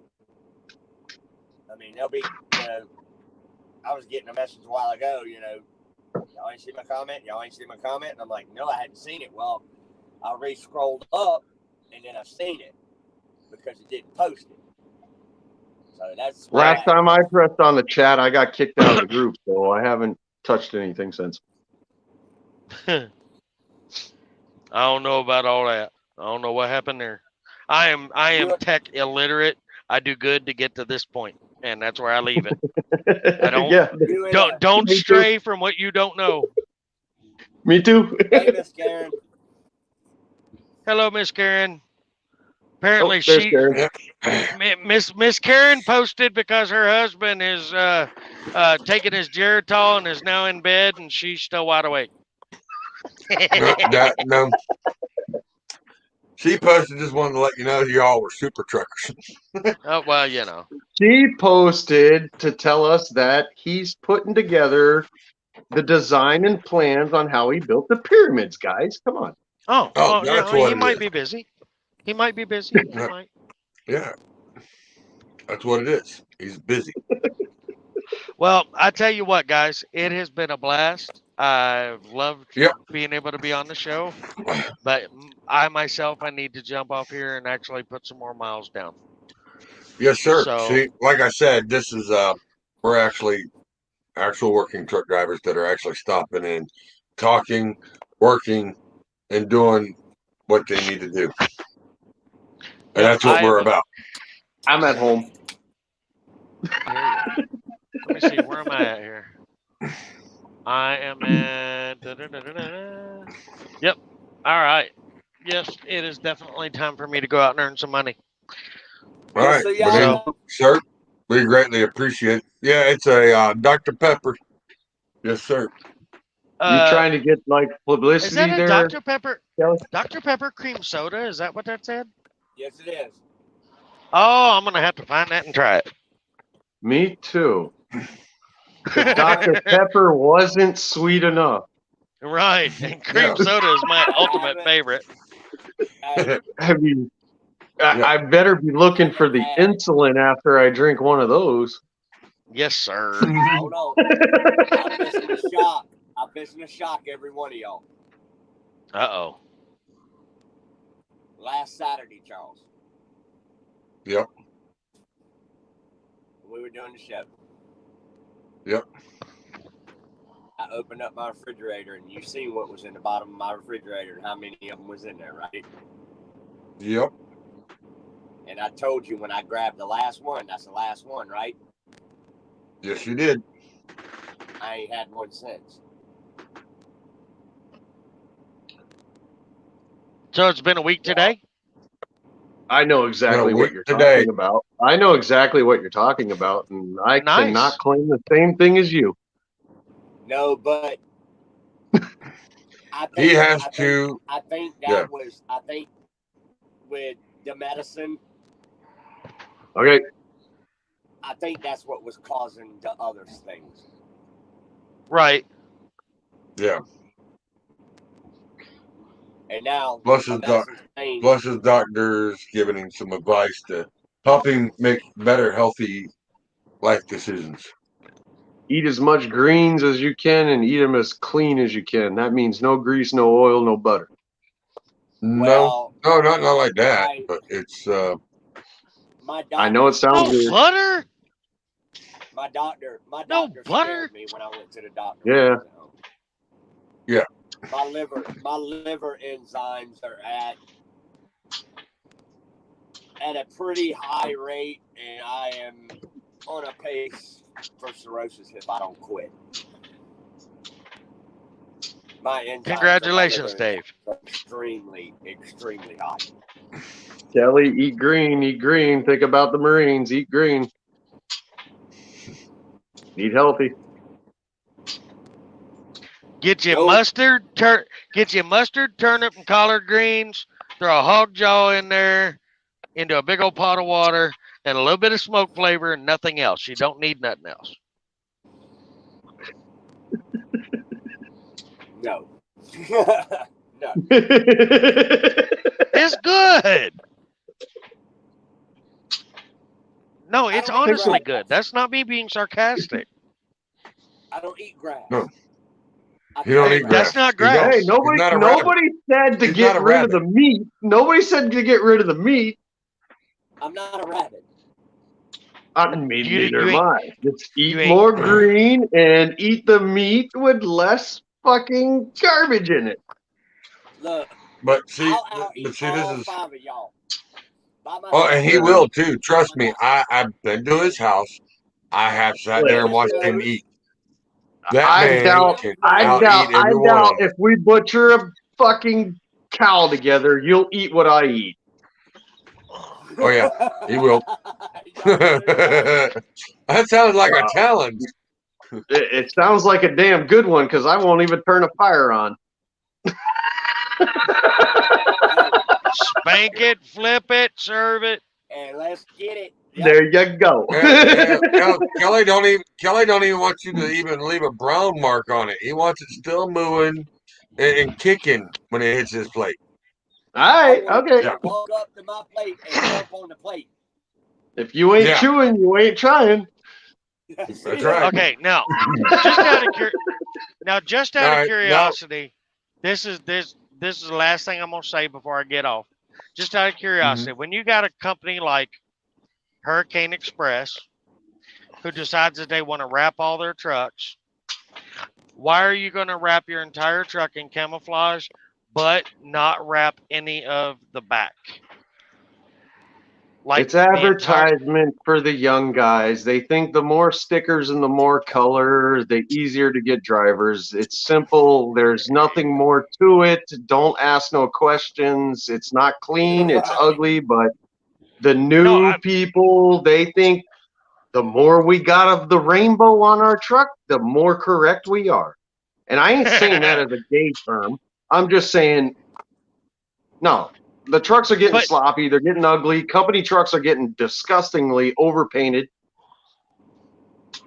And it's all an attraction to the young people that played too many video games, played too many video games, and could put 3,000 colors on a car they decorated in a game. But I just think it's funny because I mean this is a condo Peterbilt, one of them 5. Yeah, that one. And literally, blow your front tire, take a quarter of the front of the truck off. Go ahead.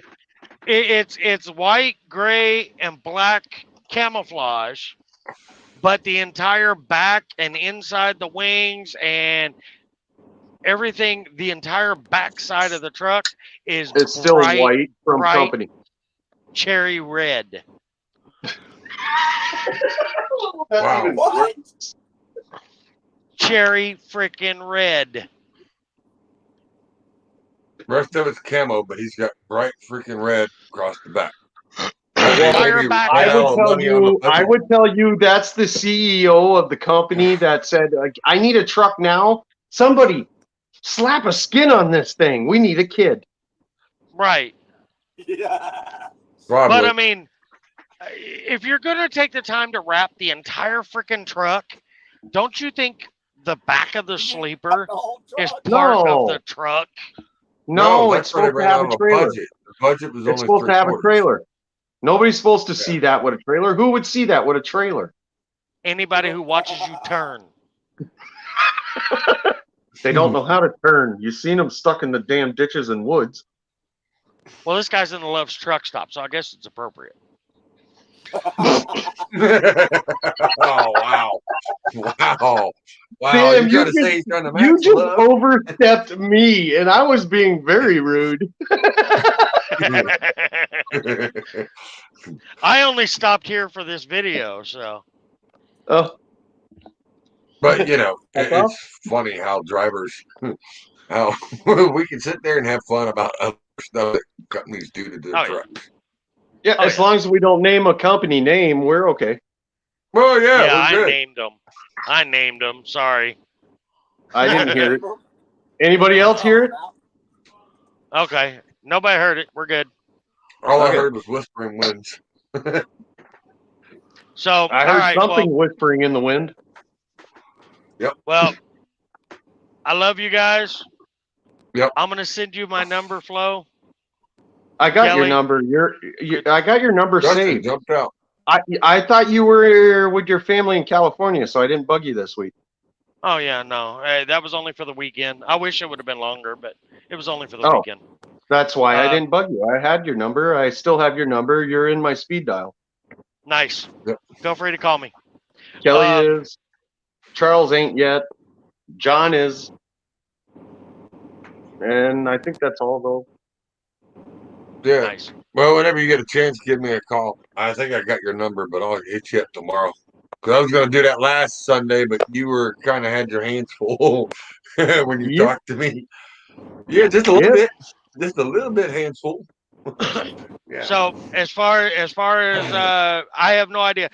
However many people were nice enough to grace us for their time during the show. Thank you for coming. I appreciate y'all listening, tolerating, so on and so forth. Yep. And I thank you all appreciate very everybody much that just shared for it being out. there.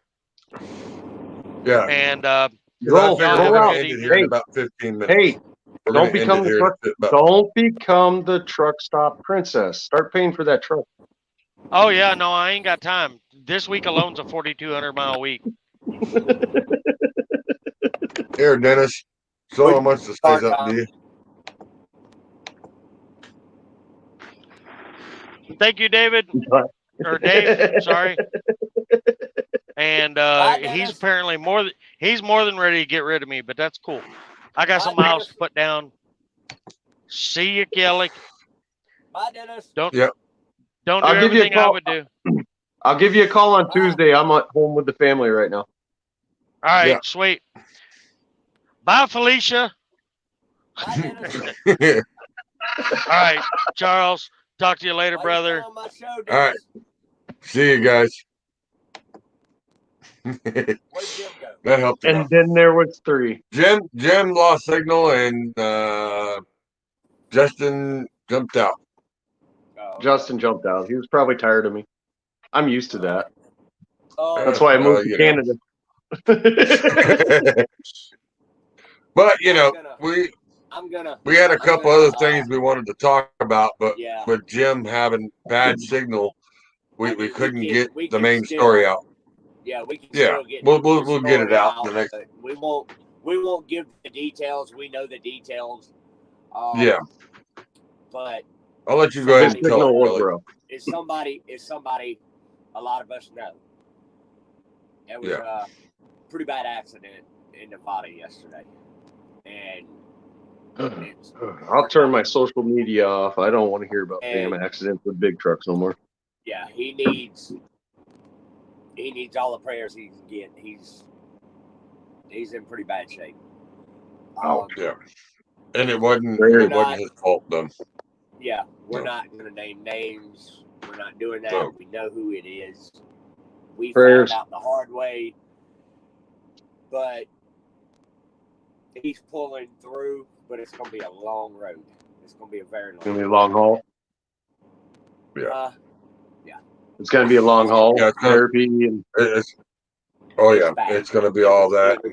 It was a bad ordeal, and he done everything he could do to prevent it.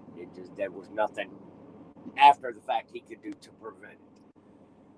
Yeah. But hey, nowadays it's so rough. I put my truck in the field in the beginning of this week.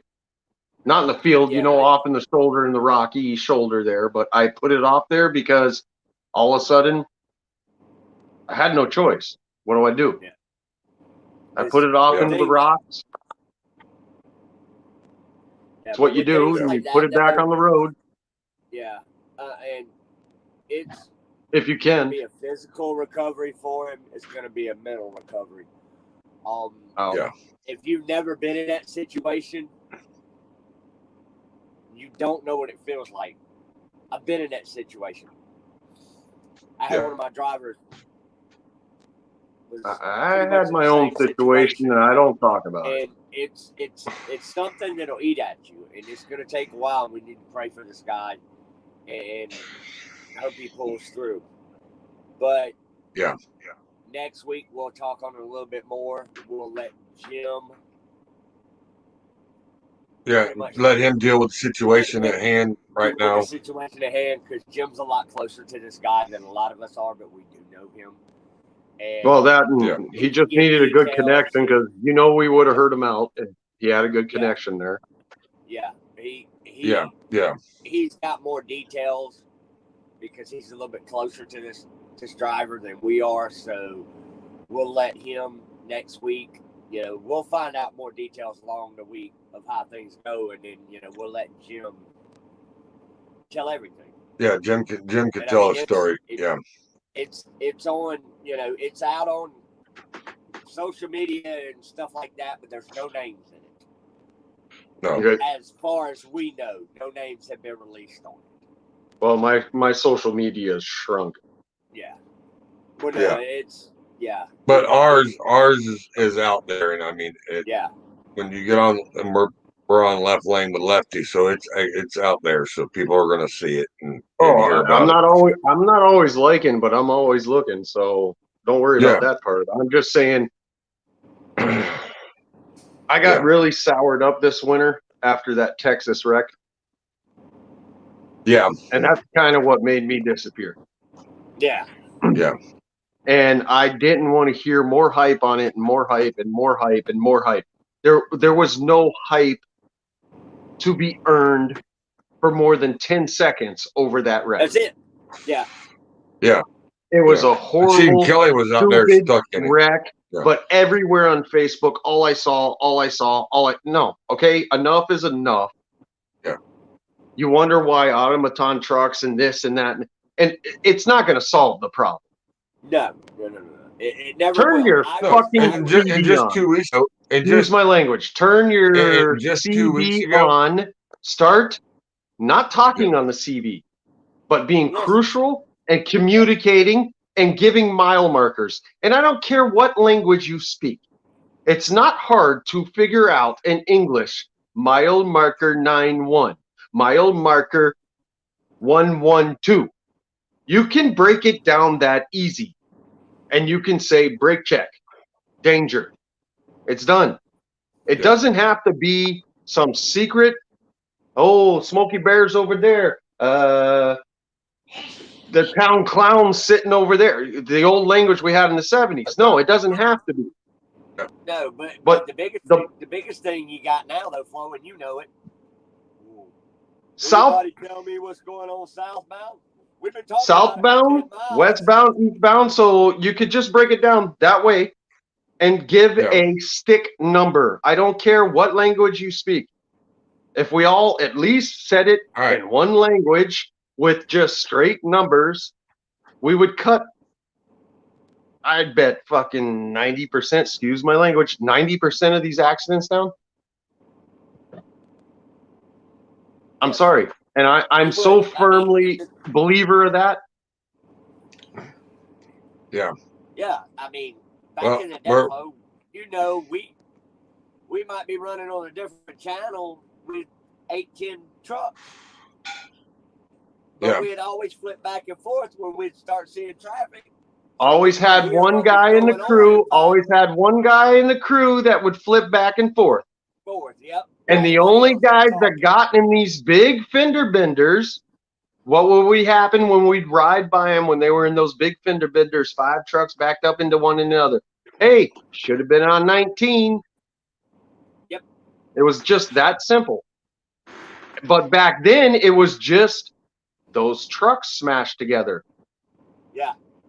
So that's what Yeah. sour. I got so sour this winter after that Texas accident. I turned my media off and I used my messenger just to talk with my sister and my brothers. That was it. I was done. Yeah. I didn't want to see nothing on Facebook. I didn't want to see nothing on any social media after that accident. I think it's ridiculous.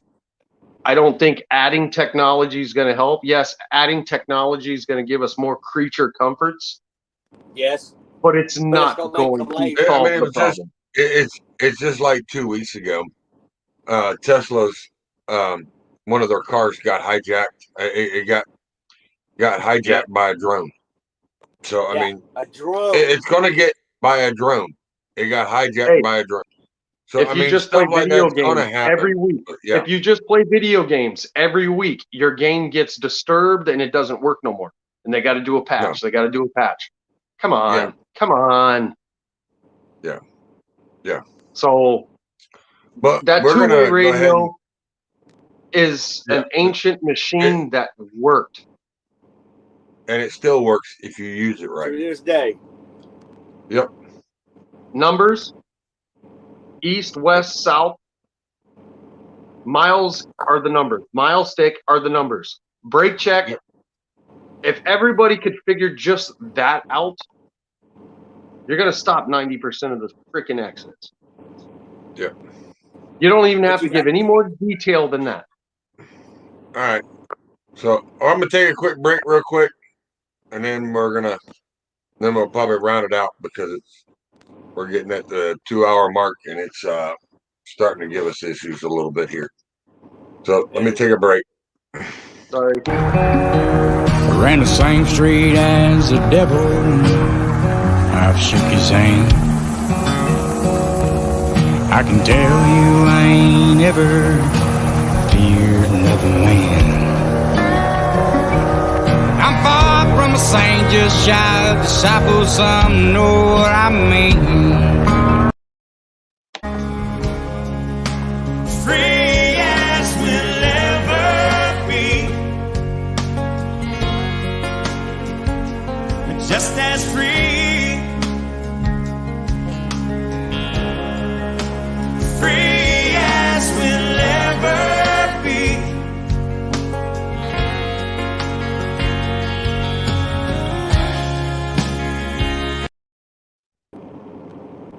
All right.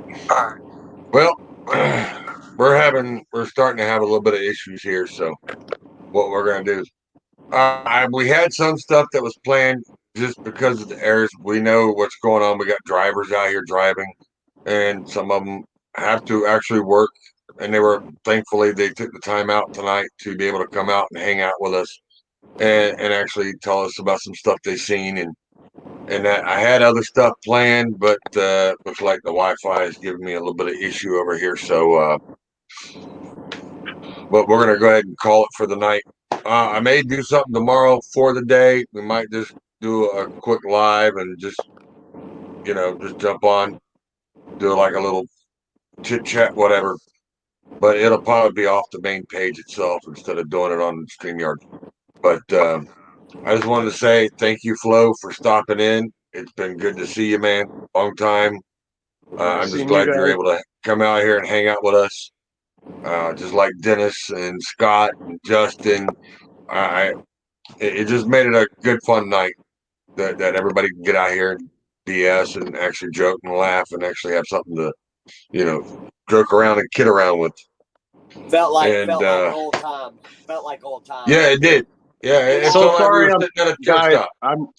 I'm really sorry. I'm so hard on Scott with the pyramids and all that, but I think he can take Oh it. He's no, pretty shoot. Oh strong. yeah, Scott Oh can yeah. take it. Scott can take it. Trust We give him Look, crap all the time. Trust me. Flo. I know he's gonna re-listen to this. I just wanted him to hear it.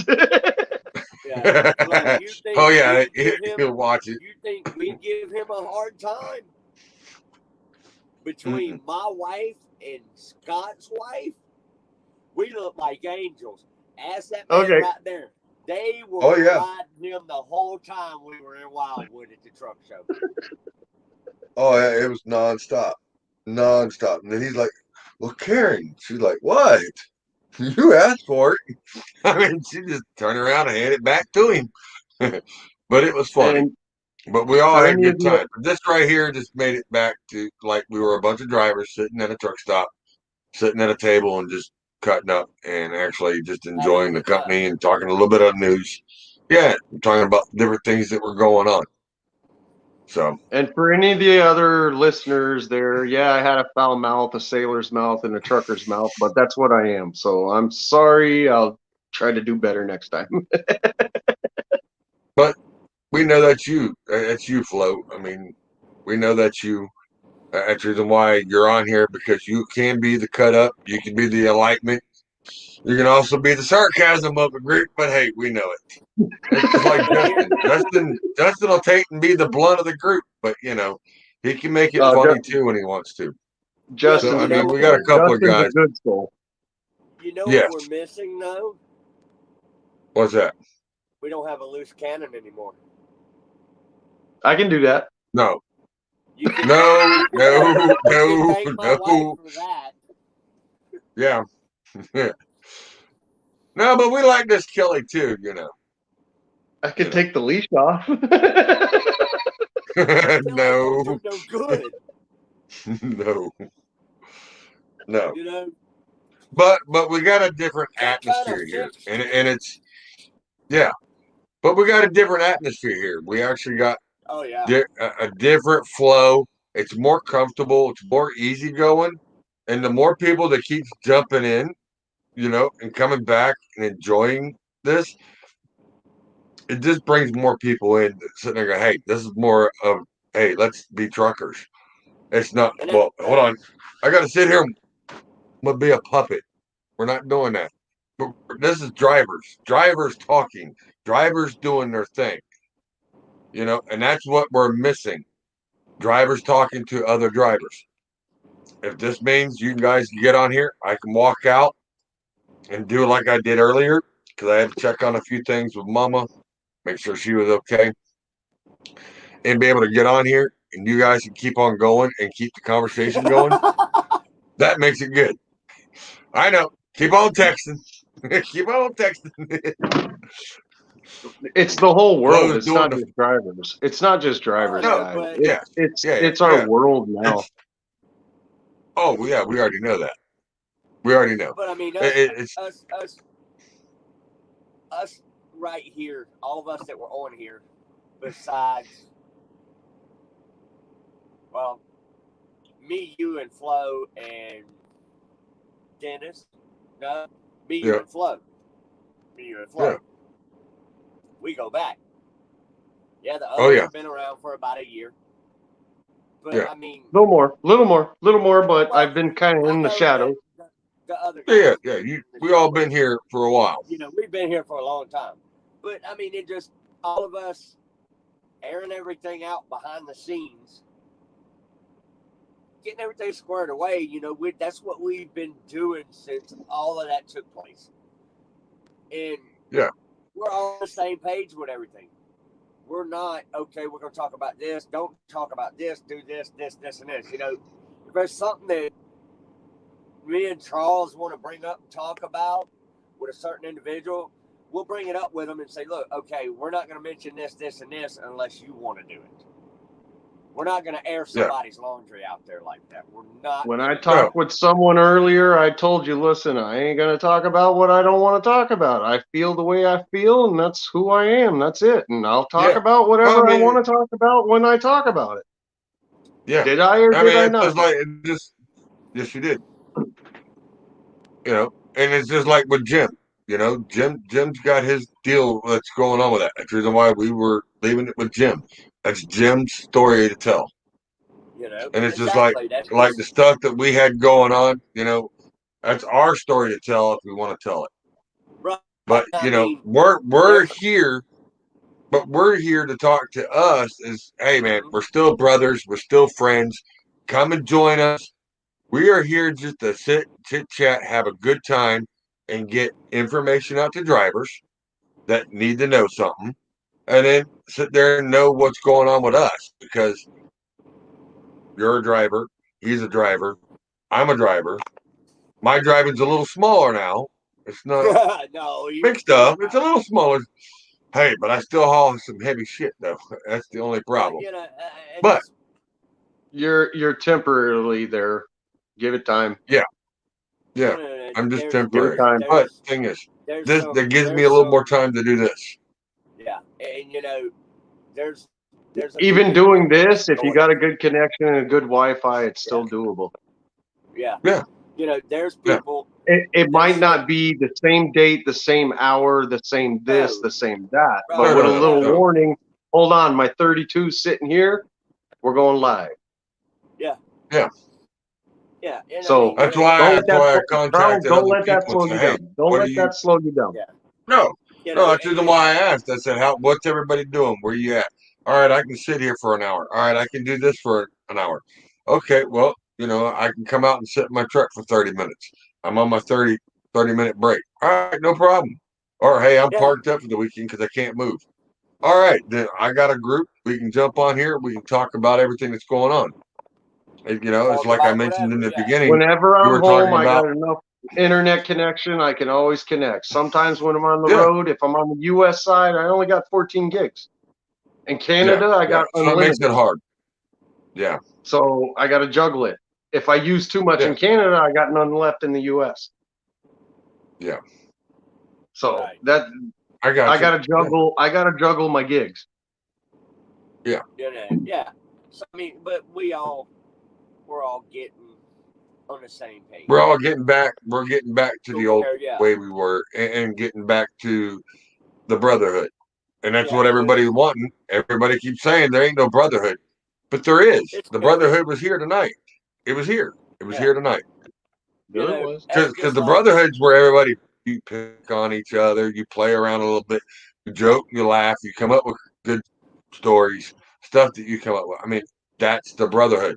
We're telling that story and enjoying it. We're not sitting there going, well, you know what? I got to work for this guy, and he's only paying me 50 cents a mile, and that really sucks. And I'm only getting 2,000 miles for the week. Come on, that ain't the brotherhood. That's you complaining about a job. This Just over open here your is, eyes. Open your eyes. Every company's about the damn same. All you do is change the name of your door. That's it. Yes. You know, that's it. But you just got to get in with the right people to where you know, hey, these guys are good. These guys are willing to help me out. These are good people. Counts. That's what counts. That's the quality time they spend with you. That's all that counts. Because every company fucks up. It doesn't matter. It's transport. It's transport. That's what it is. Every company fucks up. Every time you jump company, you do this, you do that. All you did is change a sticker on your door. That's it. Yeah. It all comes out to the same damn story and the end of the story. Yeah, it's just like running away from problems or doing this or doing that, you know. I'm sure a lot of people will notice over the next couple of weeks or months or whatever, I'm not the loose cannon I was a year ago. When the time's right, I'll let everybody know why. Yeah. There's a couple of people on here, Flo, that know every detail of it. One of them sitting right there because it was at my house. Yeah. And this job will make you get like that. Hey, I've always told my dispatchers, why do you think I'm damn mad at you? I just sat behind that wheel for 8 hours stewing like a fucking turkey in a pot. You moved on to something else. You moved on to something else. You had 100 other problems, but I sat there and I stewed and I stewed and I stewed. And now you wonder why I'm mad? Do you remember what you said to me? Yeah. Probably not, because he done forgot it, because he done Yeah, went he to done forgot 10 about it. other But, things before he got back to you. And then he's like, well, why are you mad? Well, you left me hanging. And that's the problem. Quit treating the driver as a number. Treat him as a No, person. but we can't always be mad at the dispatcher either, because I still run a truck with no logbook. And they expect me to do stuff that, we shouldn't talk about. And I always have to come back with, is it your license? And they're like, what are you talking about? I told you 4 hours ago. I told you 4 hours ago I couldn't do it. Why do you think I can do it? Well, you got paper log. No, that doesn't work that way. No.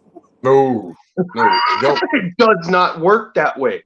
I run that log because I have the truck, not because I want to be a outlaw. Right. Yeah. I have the truck because I want less headaches when my truck's on the side of the road and I got to scratch my chin and go, how do I troubleshoot this? Oh, it's that, or that. And it finishes there. That's why I run that truck. Because I can do something with it with all the tools under my bunk. That's why I run that truck. It's easier to work on. Yeah. That's it. That's all. It's game over. It's finished. The story's done right there. I'm not making more than anybody else. I'm running legally just like everybody else. But I can get to the garage without calling Charles. Yeah. Right. Saying, hey, can you diagnose this on the computer for me? Yeah. So, yeah. I mean, it's all how you look at life, I guess. That's my biggest answer. Very true. Yeah. Very true. When the time's right, people will know why I'm pretty much changed. Yeah. I've got a lot of weight off my shoulders now, but it'll come out. Because we're going to do a show about it. Because we're supposed to do a show about it several months ago. And yeah. We just never got a chance to do it, but it's coming up, and it's coming about the same time for the same thing that's coming up again. So yeah, it's time, and it's meant to do it now than it is other. Yeah. Yeah, because see, me and that man up there, we have. Yeah, exactly. The Lord will present the time when the time is due. Yes. Yeah. He will. We have control. We have control of this whole situation right here. Me and him. Yeah. We have the final say so. But we're open to everything. It's not that doesn't fit this. No. We want to talk about it. We talking about it. Plain and simple. Yeah. You call me and say, hey, I got an issue. I want to talk about it, and I don't know how to get any answers. All right, not a problem. Give me 15 minutes. I'll have it set up. We'll do a show. We'll talk about this the whole damn show. We'll get people to answer it. That's what it's about. It's not, well, no, I don't want you talking about this or talking about that. It's not, that don't suit me, so we're not talking. That's not what this is for. If you got an issue, we're going to talk about it. We'll bring it right on up. All right, boom. Everybody here? Yeah, here's the questions. This man needs answers, or this woman needs answers. She needs to know what's going on. Here's everybody's opinion. There you go. It should be. That's what it's about. Yep. Yeah, it's almost like a 411, but you're actually doing it right there on the spot, and you got people coming back with a talk. Yep. Don't talk to me about 401, man. I hate that highway. 411. It's the 411. Okay, that sounds a little better. Yeah, that's what I said. 411. Oh, I heard 401. You got me all scared. The Canadian rookie road. Oh, Well, hey, didn't you say you wanted to run that next week? No. You don't want to go up Coca-Cola in the middle of winter? Yeah, I'll go up that one, but the 401 from Toronto to Montreal, I think that's one of the most. I think that's one of the most dangerous roads in North America. It's flat. It's straight. It's flat. It's straight, but I can't answer why it's the most dangerous road. I think it's probably got to do with this. Yeah, because it's straight. Yeah. There's too much traffic on that road. I mean, there's way too much traffic on that road. Hey, I figured it out, Kelly. We're gonna send Flo to Yellowknife during the summer. See if his truck can handle it. He can. He's like, if you do it during the winter, I'm gonna have to put some winter seal on probably a shit ton of my air pipes. Yeah, I bet you probably will be. I can see him out there with Gorilla Tape trying to cover up all his vents during the wintertime. We got this. Yeah. I'm gonna go up there. I'm gonna go up there with like 300 foot of line. I'm gonna tell you something. Cold. Yeah. You think it gets cold here or anywhere in the United States or right at the southern border of Canada? That ain't cold. Go up there during the wintertime. You want to feel cold. That's cold. Talk to Ronald. Yeah. He's up in the Northeast. Yeah, he's up in the Northeast. And you know that humidity that goes by you guys down in the Southeast? It climbs all the way up. And when you get to Quebec, people out in the Yukon and out further west and Midwest, they all complain how it's cold. Yeah, they get dry cold. They lucky. Yeah. We get humid cold. Talk about your ears feel like they're about to snap the fuck off and fall on the ground. And you were only outside to walk around that truck to look at your damn lights. Yep. That's cold. And then you expect that mechanical vehicle to keep up with you. To run. Yeah. Yeah. And if that mechanical vehicle don't keep up with you, you better hope somebody's coming up the same road. Yeah. Because if not, and not far behind you. Long, cold day. I take my hat off to the ice drivers. That's a special life right there. I did it for one season. I did it for one season. The cold in the Northeast. The cold in the Northeast can be like a rattlesnake in the desert. Yeah. It's good at one moment, and then the next moment, you're like, what the hell happened? Yeah. Yeah, I'm pretty sure most truck drivers will agree with me on that. You know, that's what gets me all these guys. Oh, I want to go up there and run the ice roads during the winter. No, you don't.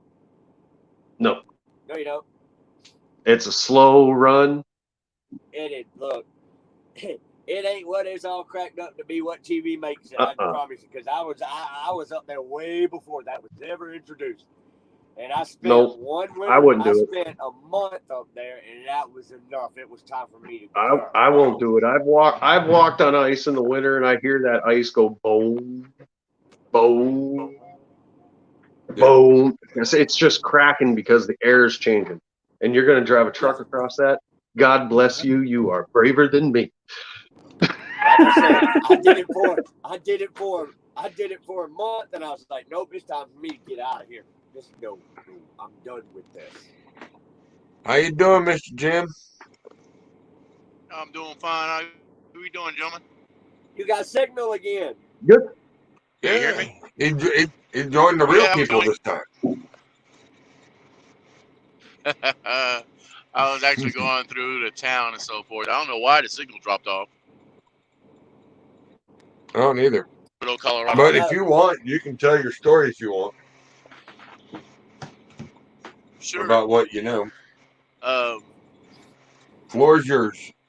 Well, last night that we were running last night, and I got word of an accident, pretty bad accident, a fatality accident. Buddy of mine, like my son, driving down the road. Car pulled out in front of him. From what I got to speak with him today, found out he's good. He's okay in the hospital. A car pulled out in front of him right before the roundabout. He wasn't able to stop in time. And when I say pulled out in front of him, I mean she came up to a stop sign, hesitated. He thought, okay, she's going to stay there. Nope, she pulled out right in front of his truck. He had, within 2 seconds, he was already on the vehicle. He was 1,000 yards away from the roundabout. By the time he hit the vehicle, he could not stop the truck. He was loaded. Gross, but he was loaded. And he hit about 45 miles an hour.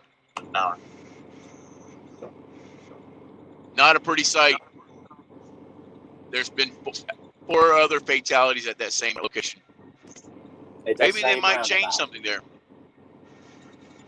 Same exact roundabout. 4 other. I mean, this is the 4th fatality at that roundabout that's been put in within I think a year. Unless you come from New Jersey, you don't know how to use a roundabout. So I don't approve of them everywhere. Here's what the problem is with that roundabout. Oh, you pull the hill, yeah. Chop the hill. There's one sign at the hill, 8% grade ahead. That's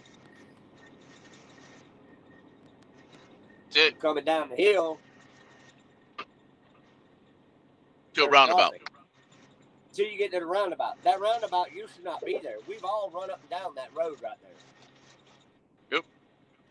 So now we've got a friend of ours in this business that is laid up in the hospital because of somebody not paying attention, and now a life was lost also. Well, that person that not paying attention lost their life. Yeah. The lady pulled out in front of him. His truck ended up on top of her vehicle.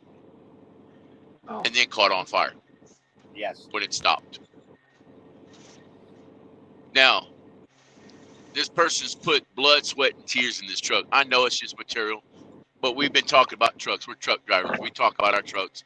We fall in love with them. We baby them. We call them our mistress and so forth. We dump money and time and effort. That truck had just been rebuilt. The motor completely. This was his first run out. You got to put it out there too. That unfortunately, because of the career, we spend more time in that box of steel. And I used to say it like this when I drove my 379. I'm just sitting here doing time in my 379. That's it. It's your house. It's almost a jail cell. Where's the fucking power? It's partial freedom. It's how you look at it. Yeah. It's how you look at it. Yeah, I mean, you can't blame nobody for it. It just sucks the way that a lot of times these people that kind of want to design the road, sometimes they think about the beauty or the aesthetics or the construction at this time and that time.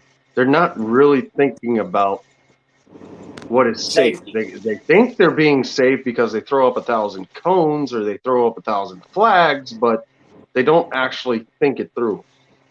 No.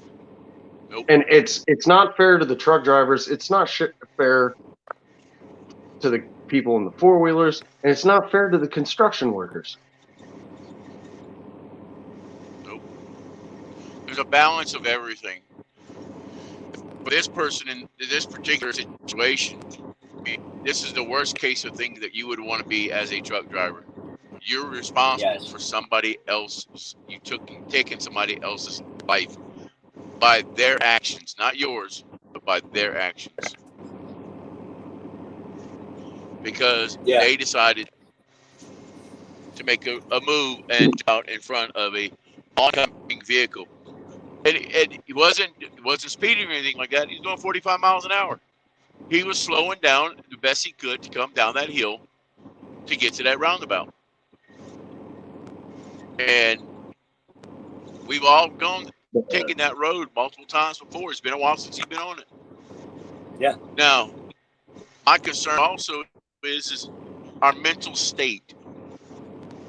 I share this with people to talk to them about not only my mental state, but their mental state. We all think of it every day. You're driving down the road, you're driving through construction, barricades. I do oversized work, lots of oversized work, heavy. So I'm always constantly paying attention to this. When I get on a legal load, I'll freak out sometimes because, wait, I'm not sticking out on the side. Yes. And I don't have to worry about those concrete barriers on the wall, you know? Because I'm so used to hanging out there that far. Yeah. You fall into a whole different Yeah, you fall mindset into a groove. Yeah. We pull a legal load. We're constantly looking back going, nothing's I'm missing something. I'm missing something here. Yeah. Kelly, you and I were saying this last night. You ever pulling a load and your truck's pulling so good? I mean, you just pull that hill, and you're like, wait a minute, I am loaded at 88,000 pounds. Where's that load at? Is it back there? Yeah. And so you start looking to make sure it's still there. Yeah. Yep. And yep, I still got lights. Okay, I'm good. I see the lights back there. All right. But it puts you I got in to talk to the boy. Yes. I got to talk to him, make sure he's okay. He's all right. Make sure Yes, he's okay, hurt. but make sure if he needs a break, let him take a little break too, right? Oh, yeah, definitely. Well, I mean, he's got no choice right now because he's got no other truck. But he's sitting in the hospital, and the truck's gone. Yeah. No, There's that's not what I mean, though. What I mean, if he needs to just sit back and cope with it all, he needs to sit back and cope with it all. Yes. His brother's driving to go and see him. I told him I'd drop what I'm doing. I'm dropping tomorrow morning. If I need to, I'll go over there. That's just what we do. That's family. We might be family, we're brothers from a different mother and father and so forth, but when we become part of this brotherhood, that's a family. Right. And when one of our family members are hurt, we're all concerned about it. All of us. I mean, I heard about it last night. Charles was looking it up, trying to find out what happened. We were all make on sure. We were all on Because on the phone together. Yeah. And I got a message from somebody, hey, prayers for this person. And I'm like, what? Wait a minute. I pulled it up and I'm like, oh, hell no. And this person has a history of doing things, as you said earlier, you have a truck that you truck and you can, with the tools you have in the back of your truck, you can actually work on your truck and fix whatever you need to fix to a degree. Yeah. That's how he is too. He's got an old school truck. And he works on it. He takes care of it. He does different things to it, you know. We all try to do that. Mm-hmm. He just got the truck back out on the road. Like I said, just back out in the gate. And it was performing great. It was doing well. I was proud of him. But he has a history of running. He has been known to run a little up. And I told him, it's going to catch up to you. You need to cut it out. You're not getting ahead. You're not being any... You're the reason why they came up with ELDs, because you're not safe if you're going to be doing this much. So he backed off, and he actually took a heed to that warning and listened. And he was doing fine. And I actually told him today, he said, man, he goes, I was running my logs right. I took my time. I wasn't rushing it. You know, I wanted to make sure the truck was doing okay. And I told him, imagine what kind of problems you would have right now if you didn't do that. If you were running old school. Yep. And back down. Not even old school. I mean, running like yeah, just yeah. If they would have seen that you're that's how you were running, and you got to live with that in your heart. You got to live with that in your mind. Yep. I said, And but that's the now worst your part. Even conscience if is they don't clear find out, because you you know weren't what you doing it. did. Your mind's your own worst enemy. Yeah, I mean, that's just something like that. You're gonna, your head's gonna be messed up. He's gonna have to live with Our that. minds, our minds is our worst enemy, our own worst enemy. Because we can all tell each other, it'll be all right. I'm there for you. I'm this, and that, and everything. But it's what we put in our own head. So you got to guard what you think, guard what you put in your mind. Allow yourself to believe, because your mind sometimes doesn't know the difference between what's real and what's not real. That's where that fear comes in. Our mind doesn't know the difference of what's real. Our heart checks. Our heart checks. Hey, is that right or is that not right? No, I know this is gonna sound a little stupid, but when you start seeing that black dog, that's when you start realizing. It ain't stupid. I know what you mean. That's when you start realizing that you're pushing. And I'm glad we don't have to do that no more. I'm very glad we don't have to do that no more. I'm very glad. Look, right now I'm running a T800, so I got a logbook in it. My W9, she's sitting in the yard at the moment. But I'm glad we don't have to run like we used to. Right. No. By the that way, was a very weird dance. It was a very, very weird dance. On a separate note, Kenworth, baby, all the way. I'm running the W900 studio sleeper. I got a 96B in the driveway, flat top, N14, and I got now. I'm driving my boss's T800, T680. Sorry. Driving poor man's Peterbilt. Yeah. See, Huh? Poor man's Peterbilt. Y'all driving a poor man's. That's what he calls it. Hey, when you grow up, you'll buy a Kenworth too. I've had one. You know why he doesn't run a Peterbilt? You know why he doesn't run a Peterbilt? I guarantee I know why. The reason why he doesn't run a Peterbilt. If you take a Peterbilt, a 379 Pete, and a Peterbilt 379 and a Kenworth like a W900, and set them side by side, right? He can't see over the hood in a Kenworth like you can on a Pete. The hood is shorter on the Pete. Over the hood. Oh, that's because you choose not to be able to because your seat's all the way down. I got that short fat hood. I go for the No. Wait. I'm not talking about. Yeah, I know you got a short fatty. Okay. No, I'm talking about if you walk on the side of a Pete on a 379. Personally, me, I'm 6'4". I stand on the side of a Pete 379 and I can see over the hood. I get on the side of my W9 and I can't see the other side. True. My hood is up higher. The hood is up higher than Pete. So you see, the Pete's is for them sharp men. They can't see over that damn hood. Makes them feel taller. Yeah. They can sit back like you were talking about earlier, sit in that closet and drive from the closet. Don't tell me you don't know about that, Kelly. I've seen you get up and get you something to drink in the closet. I'm sitting in my seat like normal right now.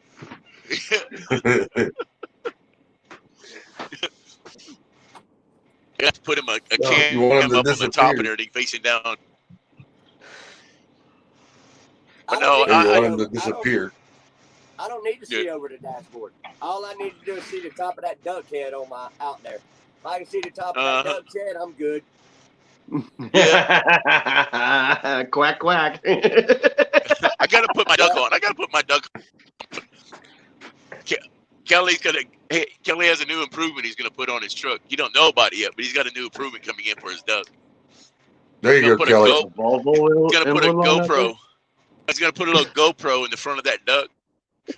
For what? That way he can tie it to his screen on his phone. He can see what's in front of him. Daryl Martin says, "Hey, Kelly Shane, brother Richardson." And Mr. Daryl Martin says, "Flo, cross Canadian ragweed." Ragger. Hey, hey, That's what he called you. Well, Daryl, I'm right here, as you can see, sir. I'm Daryl, right here. Daryl. I'm not gonna get into Pennsylvania jokes. I lived there for a majority of my life. Well, you know, as Daryl says, Zuzu is the best. You keep your little freaking cube cab over. Yeah. Daryl says that one's the best. No. But yeah. Pennsylvania. Glad to see Daryl's here. That's pretty Hi, cool. baby girl. That's my daughter saying hi. Yep. Hello. I was gonna show y'all my. Hold on. Don't be showing Well, I stuff need like to that. take a break real quick because we are at 2:30. So we're going to take a little quick snippet. Let's see. Should we play his truck? Yeah, I guess we can play his truck. Yeah, play a real truck. No.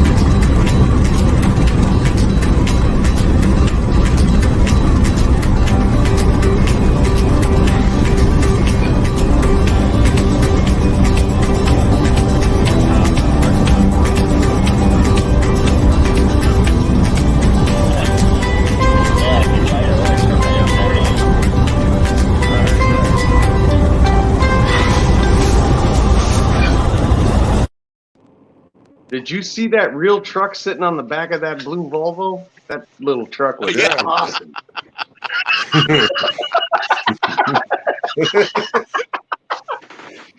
He got rid of that real truck.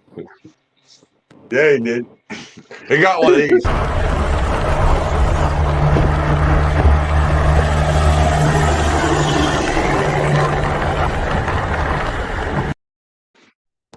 My God. Come on, Charles. I know you like condos. Show me a real truck. He did that blue Hey. one.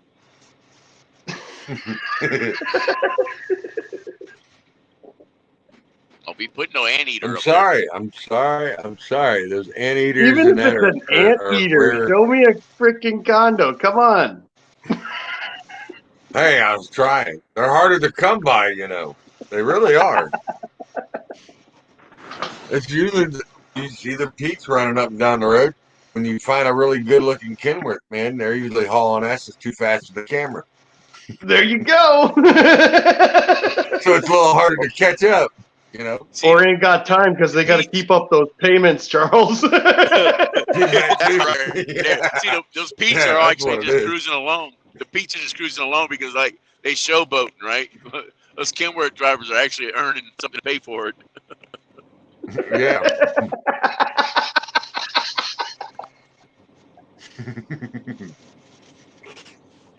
Hey, that's bad, Kelly. Now you're being outdone by two Kenworth drivers.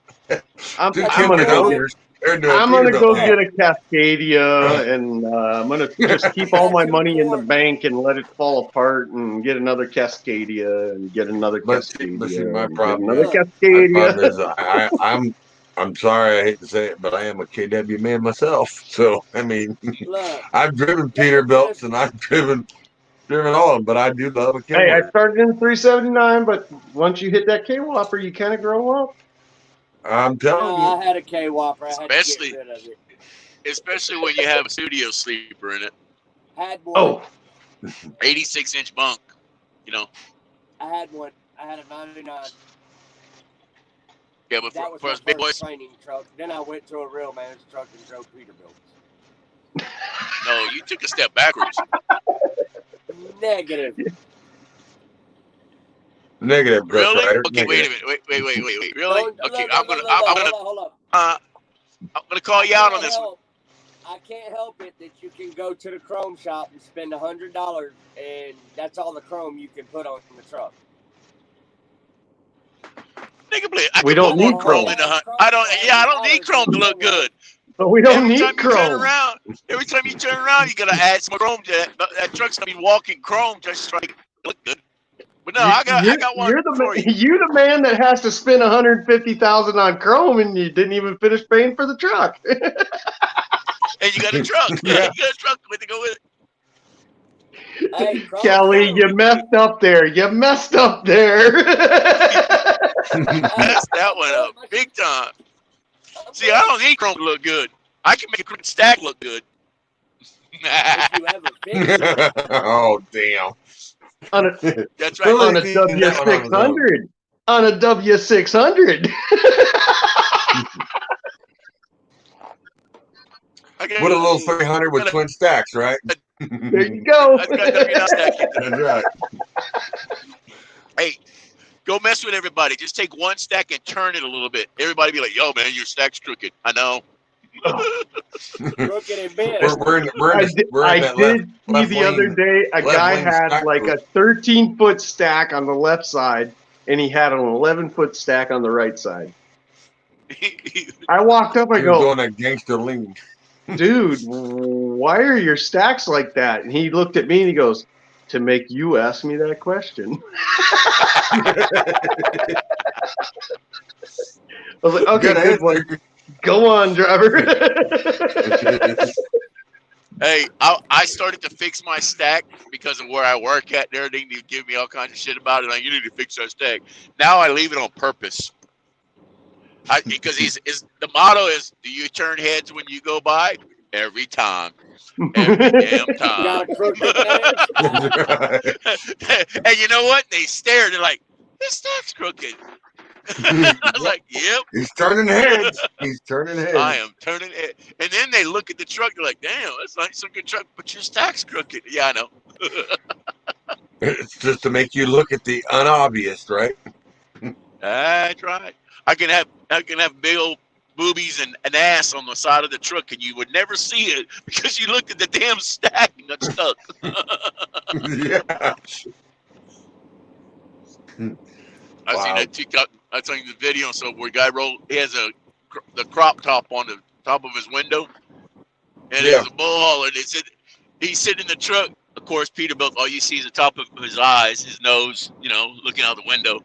And he rolls down the window, and underneath the crop it said, "Show me your boobs." And he just smiles. He picks his head up and he smiles and he rolls the window back up. Oh, yeah. I got 2 of them stickers in my truck. I ain't put them on the truck yet. This is my favorite picture every time you pass one. What's that? You see me? I can't see you. I'm driving there. What's he doing? Hold on, what's he got? Daryl Martin's got a question. Uh-oh. Crazy ass. What's Daryl Martin's question?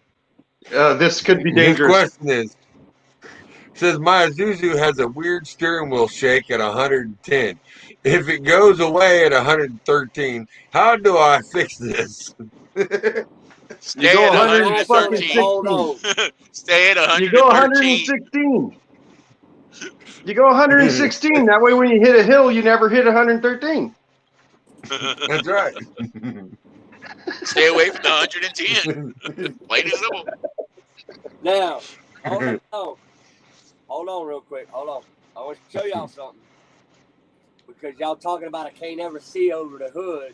Y'all going to have to put a GoPro on my truck and all this other nonsense, right?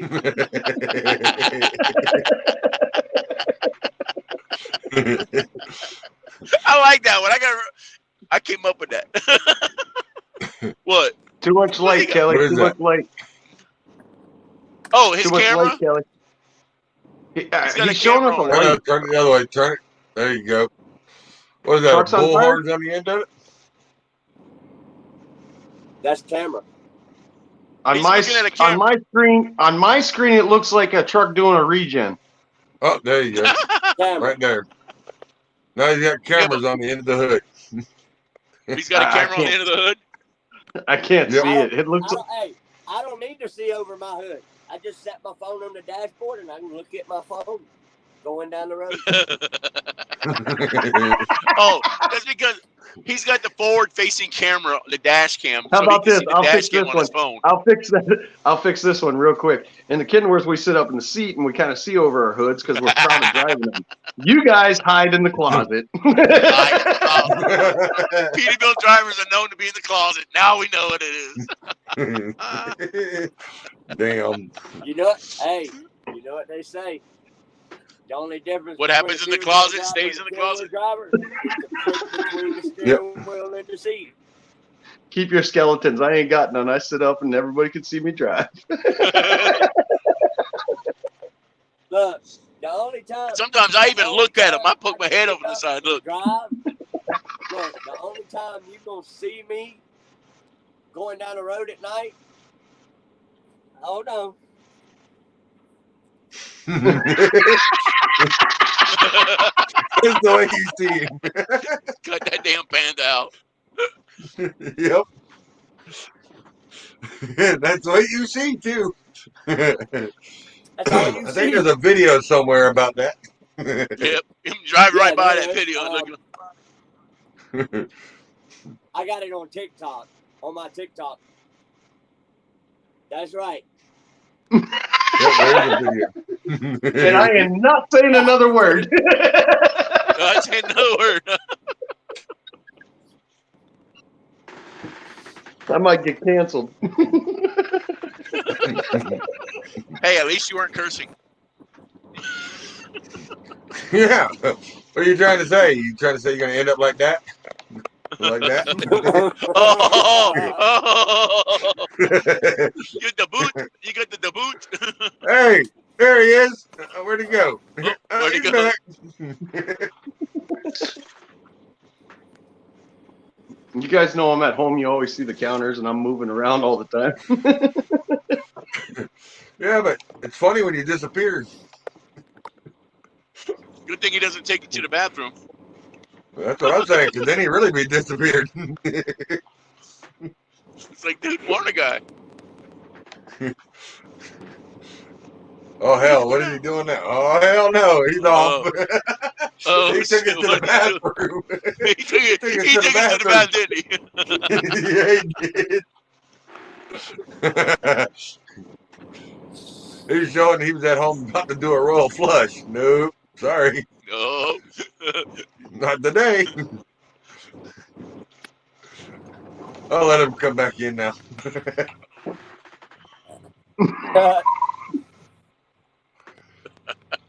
You out of the bathroom? He You did feel not better? want to see the royal flush. He wanted to show us a throne. That's the only place he's got in his house that he can call his kingdom. No, that's not even mine when I'm home. Damn. Ever That's bad. Ever since this pandemic, my place has been in the woods.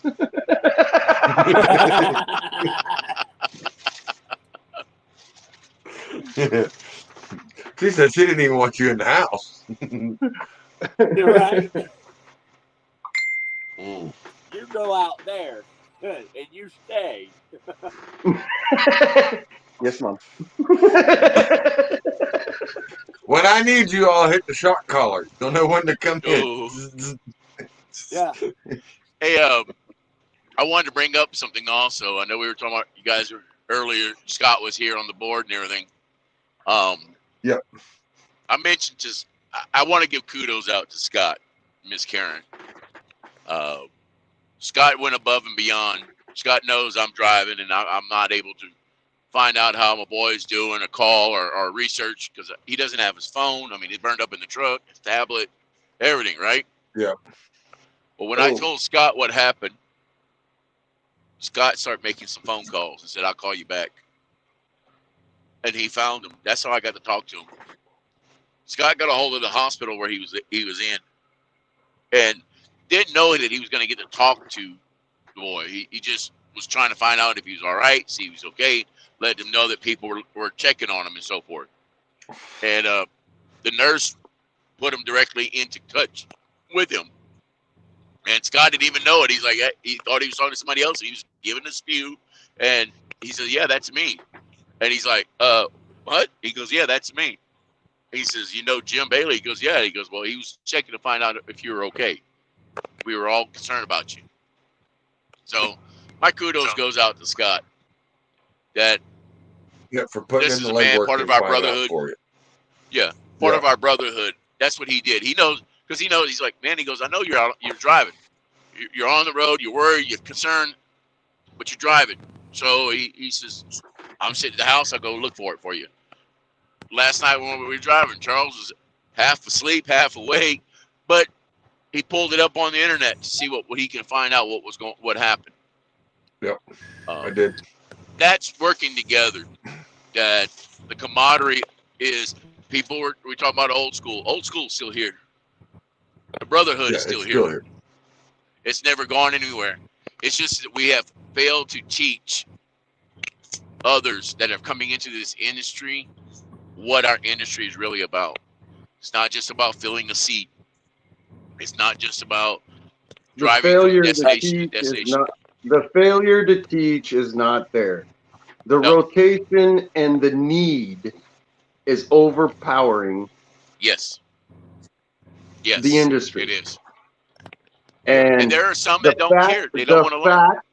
The fact that somebody out of college that never drove a truck or never did this with a truck, and I'm not trying to insult anybody, but they're looking at the bottom dollar, they're looking at the bottom price. They turn around, they take a loan out, and they go, "How much do I need to start this company?" And the banks and this and that. They go, "You need this much. You need X amount." You got to cover it. Wait a minute. I got 400 trucks. What do I do? Bang. That's the bottom line. That's where the problem starts right there. That's where the problem starts right there. But at the same time, I will say this. Without these megas, America still comes to a halt. Yes. Because there's not enough people that got the nuts or the balls to go out and buy a damn truck and try to live this lifestyle. Unfortunately, you got to be conned, you got to be promised, you got to be sign-up bonused to start the job. And what do? You last a year, you last 2 years, and you get the hell out of it. Yeah, because very few people go beyond 2 years in this lifestyle. It's a very hard, stressful. Yes, it is. Takes an enormous amount of energy to want to keep doing this. It's not because so much learning the mechanics, learning the truck is so hard. Because the mechanics in learning a truck, a diesel engine, is actually easier than building a hot rod. Yep. But yes, the problem that involves around the rest of the story is people get their licenses out of a Cracker Jack box. And I'm not saying that rudely. I'm saying that they go through this little course, just like the truck drivers do. Just like the truck drivers do, they pay X amount of money to get their license, and when they walk away from the DMV, they have a license. It doesn't matter if you should or shouldn't. It's a privilege. We'll give you the privilege until you fuck up. No. Sorry, language. Sorry, language again. Wait. Hold on, Flo. Hold on a second. I got to correct you on some of the words that you just said right there. Your CDL is not a privilege, sir.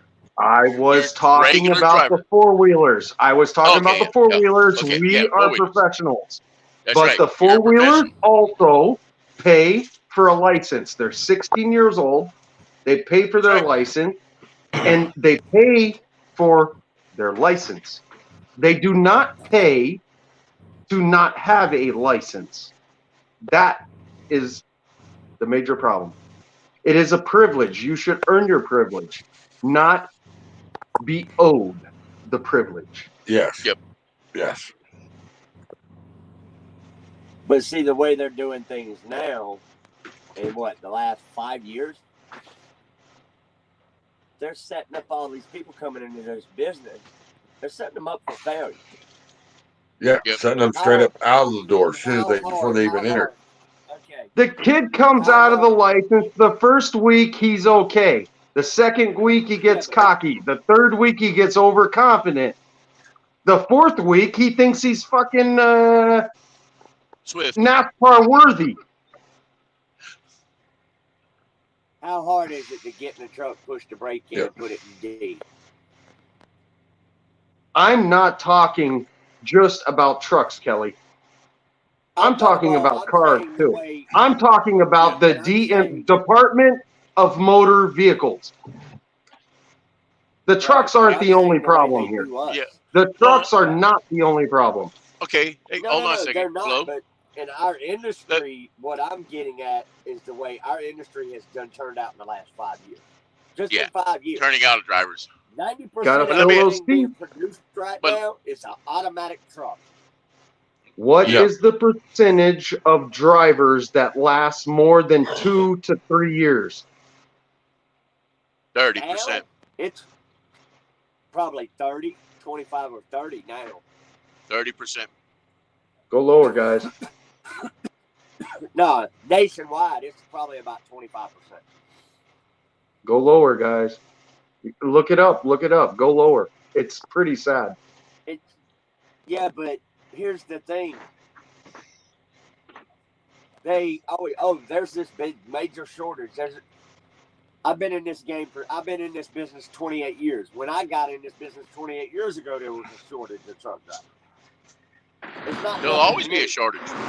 But that is the main excuse. That's what loosens up the rules. That's what gives them more rights to pass them quicker to keep those seats filled. But the mega companies in the back, they got a loan. They got pressure. They got to keep those trucks moving. They got to keep the payments going. They got to keep the country moving. So make it faster, make it faster, make it faster. Do it better, do it better, do it better. Truck driving is not. Truck driving is not something everybody wants to be in. It's a this is also another lifestyle. part of that. Yeah, but this is It another is part a of it. lifestyle. Hey, Flo, Back in the here's 1800s, the other half of it. the guy driving 6 mules to cross the country, there was far and few between. Yeah. And it's the same story today for an 18-wheeler or bigger. Yeah, you got some people that But here's aren't cut part out of for it. OTR. Part of the other reason why is no.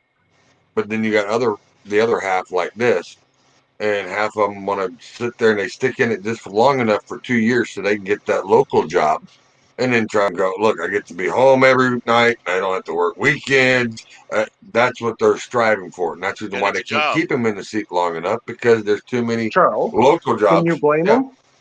Can you blame them? No, no, I can't blame them.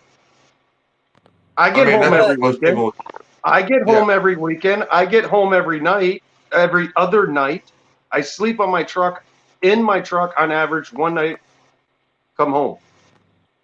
I do a pretty sweet run. I do enjoy doing. It's 2 nights in the truck. And then every now and then I got to do 3 nights in the truck. And at the end of the 3rd night there, I'm pretty fed up. Yeah. That's human nature. But I mean, But I had to move to Canada to be able to do that. Yeah. Yeah, and I mean, I can't see myself going and finding a local job at home. There's nothing that pays me. The only thing that'll pay me to come home is to get back in a big 50-ton, 75-ton wrecker. That's the only thing that will get me to go. But that works you to death. Excuse me. Wow. But that works you to death. Slow language. Yeah, but who wants to do that? But not very many. Who wants to see blood, gore? Yeah, I've seen it. I've seen it out. And that takes a different I don't want to go any further. Too. I'm just shaking my head like, oh my God, why do you want to see that every day?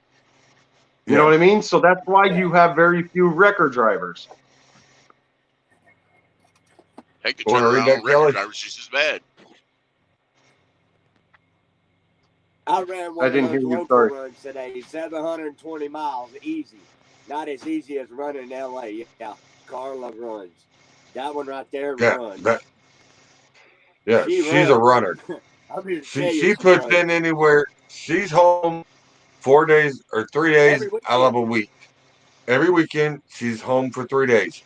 But that woman also puts in anywhere from 41 to 4,600 miles in a week. Where these guys are Yeah. complaining, oh, 2,800 miles We is too much. can't all have And that. she's We putting can't double that. all have that. We cannot all have that. No. At the end of that run, somebody's got to divide that load up and finish the miles, because that run didn't go to its finish mile. Yeah. With her, yeah, It didn't do its final mile. No. Yeah, I mean, nowadays, these guys are, 2,000, 2,500 miles. That's what you're going to average. You run 2,000, 2,500 miles back in the day, you wouldn't have a job. True. You would be fired quickly. Yeah. True. And now these guys get away with pulling 2,000, 2,200, 2,500. And they're, all right, we got to let you go home. And they're doing this in 2 weeks. Yeah. Because they're I'm taking their lucky time. But and the trucks are unlucky also in one running way. 60 mile an hour. I'm lucky and unlucky in a way. I kind of got a cowboy person I work for. He'll bend this and that. There's some weeks I'll do 1,200 miles. Oh, if I do There's more some than weeks. 2,000 miles a week, I'm pushing it. There's some weeks I'll do 600 miles. Yeah. But I still end up making a damn good pay because I get paid hourly when I'm sitting around. I'm lucky that way. But not everybody in the industry is lucky that way. No. It took time. Right. It took time to get there. It took time to get there. Yeah, you put in the work to get there. Yeah. But for all those, for all the new guys just getting their license, and you got the company saying, go, go, go, go, go, go, go. No, no, no, no. Go, go, go, go, go, go, go. No, no, no, no. That's why we have the e-logs. Yeah. Number one. Well, everybody thinks it's the driver, the driver, the driver. No, it ain't. It's the ex-driver that jumped behind the telephone and started planning the loads. Yeah. Because he wanted to be home. Yeah. Or the one And But he he wasn't pushed, worried he about you pushed, getting he home. was worse than a car salesman. But I mean, it's just like Jim. Jim, what was it, a month ago? Yeah. Well, I mean, it's like Jim. Just like Jim had one that it could have been done in a day or in 2 days, and he had to sit on it for.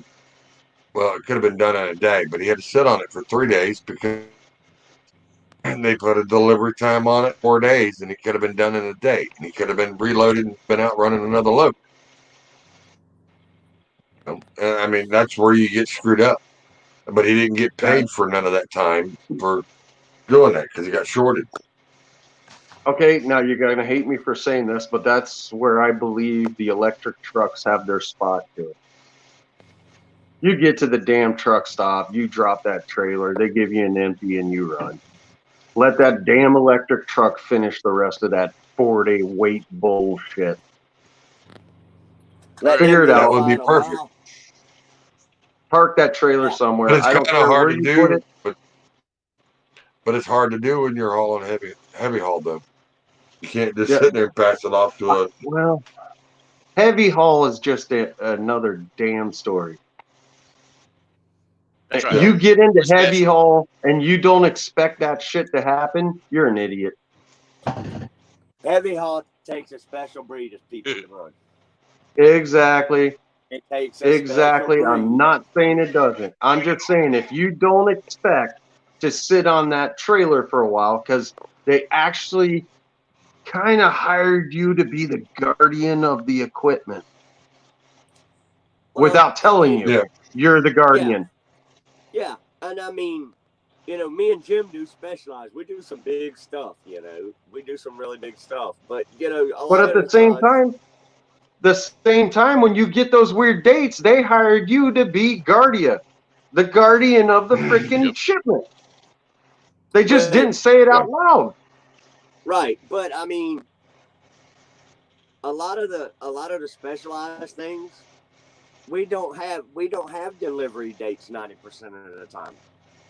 True. Pick up a new machine, you take off with it and get it there. No, they want that one fast. Especially on ours. Yeah, especially on our type of loads.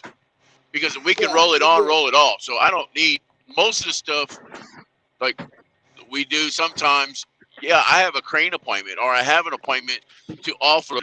I was supposed to be on a load to go to Florida. It turned around and canceled because they could not find anyone to offload me when I got there. They weren't appointment for anybody available to come and offload it. So yeah, you run into problems like that.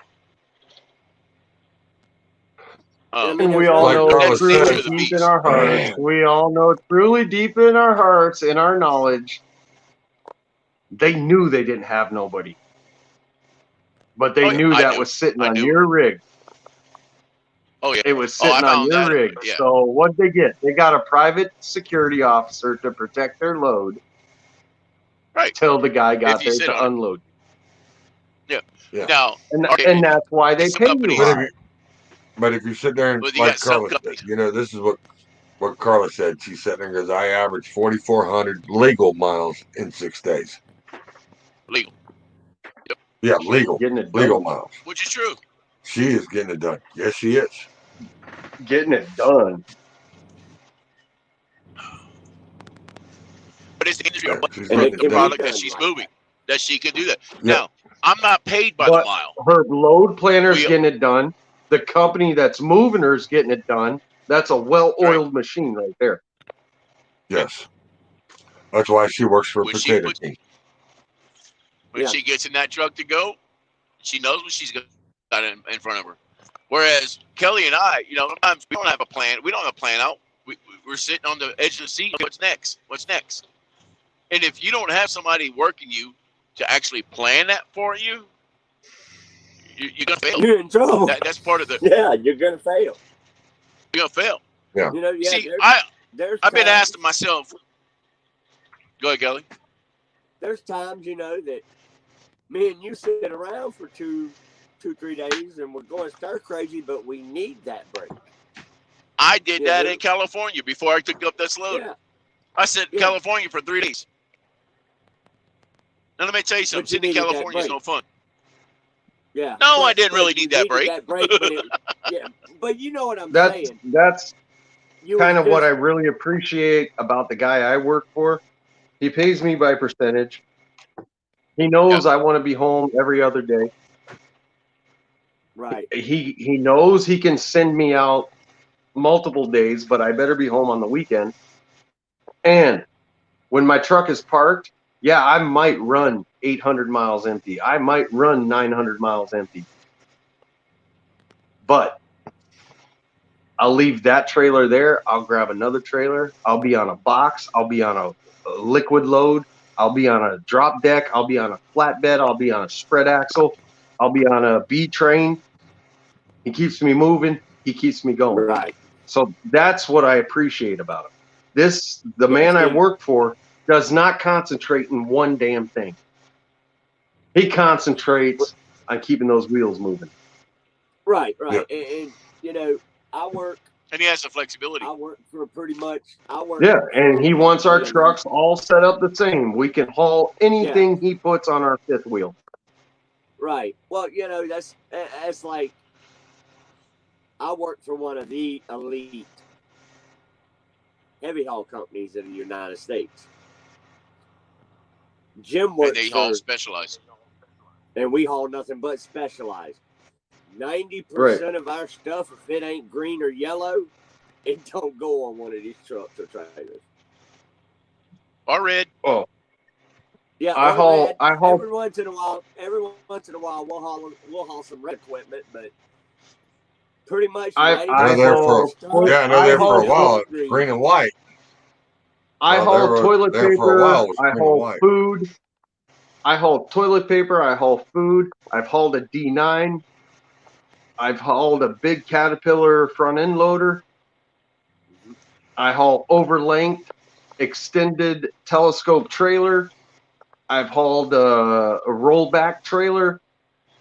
He wants it to hook to the fifth wheel. He wants it to move. He wants a driver that can make it move. He wants a driver that can make the truck move and get the truck off the highway. He will leave Canada to pick us up with his personal tow truck as long as everything's moving. Right. Well, I mean, you know, you got companies that's that are hard to like find. that have their hands tied and everything. But then you've got companies like that, you know, I have my truck on with, that Jim has his truck on with, that's all we do is haul big stuff. We don't ever get Kelly, off I've underneath been our watching trailer. and listening to you for over a year now. Yeah. And I think you work for a damn good company. Yeah, I mean, But I know here in Canada, the way my boss does it, we need to do it that way. We'll go from a log Yeah, you trailer need to a milk. We'll go from a log trailer to a milk trailer to a roll off to a name it. keep the Pin wheels it. turning. Yeah. Pin it, hook the airlines, chain it up, secure it, go. Yep. That's what we do. Yep. If you can't do that, and if you can't change your airlines, if you can't fix your air brakes, if you can't switch your brakes out, if you can't change a damn tire on the side of the highway, you ain't working for the man. And I mean, that's the thing, you know, nobody can do that nowadays. They don't know how. They wasn't, you know. No, they It got wasn't got part of the told, hey, upbringing. we got a service mechanic. Yeah, we got a service Yeah. mechanic. Well, They'll come and yeah, get but you. He tells you it's to not lay out of their down. I'll be pocket there. either. For Yeah, the people that exactly. don't work on their trucks, he's got plenty of them. He's got 120 trucks under his fleet. Right. He's got plenty of them that won't do nothing. But he tells them, well, Yeah. go to bed. Am I getting layover? No. Nope. You told me the booster's out. I ain't touching the booster. Well, then go to bed. I'll be down there with my service truck or tow truck later. He don't call nobody to service his truck. He's got a little Right. service crew that runs down there and does it themselves. He says it's cheaper for me to run 2 kids down there that are 16 years old and change a booster out than hire somebody. Yeah. Yep. And then he puts it out there after. They're only 16. Can you do it or not? Right. Yeah. That's when it makes it. I look work bad. for a hard ass. Yeah. Yeah. And you're going to sit there. If you don't want to change a booster, you're going to sit there 3 days until his crew gets down there. And he ain't going to pay you to sit there. And that ain't nobody. It's not a job for everybody. It's not a job for everybody. No. Nope. No, it's All right. Well, we're already after 3 hours, and we're down to 3 people. Yeah. Yeah. So That's kind of crazy. we're gonna call it a night, y'all. Glad for everybody to stop by, and like I said, Jim, we appreciate your services, and we respect those that have passed and protected our services, protect our freedom with their life. Yes. So With that, God I'll bless say greatly this. appreciate it. Charles, Yes, sir. I earned my stripes in Hawaii. I served in the Navy, and I saw more history and learned history than most people ever will see in their lives. I sat out there, looked at Arizona Memorial every day as a reminder to me of what was sacrificed for us. And Yes, sir. that's what this Memorial Day is about, those that gave for us. That the old song, everybody knows the song, some gave all. Yep. All of us gave some. All some gave of us some, gave all. but some of them gave all. Yep. Yeah. Yes, sir. And that rings true to me for Memorial Day. It also rings true for me for us drivers out here. We're veterans. We love people. We take care of people, and we move product for people. Get them there when we need to, and do it as safe. We all want to go home to our families. We all want to go home eventually and lay in our own bed. Some of us, like Mr. Flo over there, gets to do it a little bit more often than others. Yeah. But I you think know, everybody that's else, the deals that we got sacrifice handed. in a different way. we all do. Yeah. There's always different ways. My brother's a veteran, my grandfather was a veteran, and my uncle's a veteran, so I understand what this holiday's about. Go out on the street and ask anybody under 40 what this damn holiday is about, and most of them will say it's And they probably summertime. won't. Yeah, they don't know. Yeah. No, they You think know, it's a summer break, and it's not. It's not. my son So does. hats off to That's it. everybody that served. Thank you very much for giving us our freedom. Yeah. And our freedom to be able to do this. Yep. Because if it wasn't for them, we You know. wouldn't have be able to do this neither. Thank you, Right.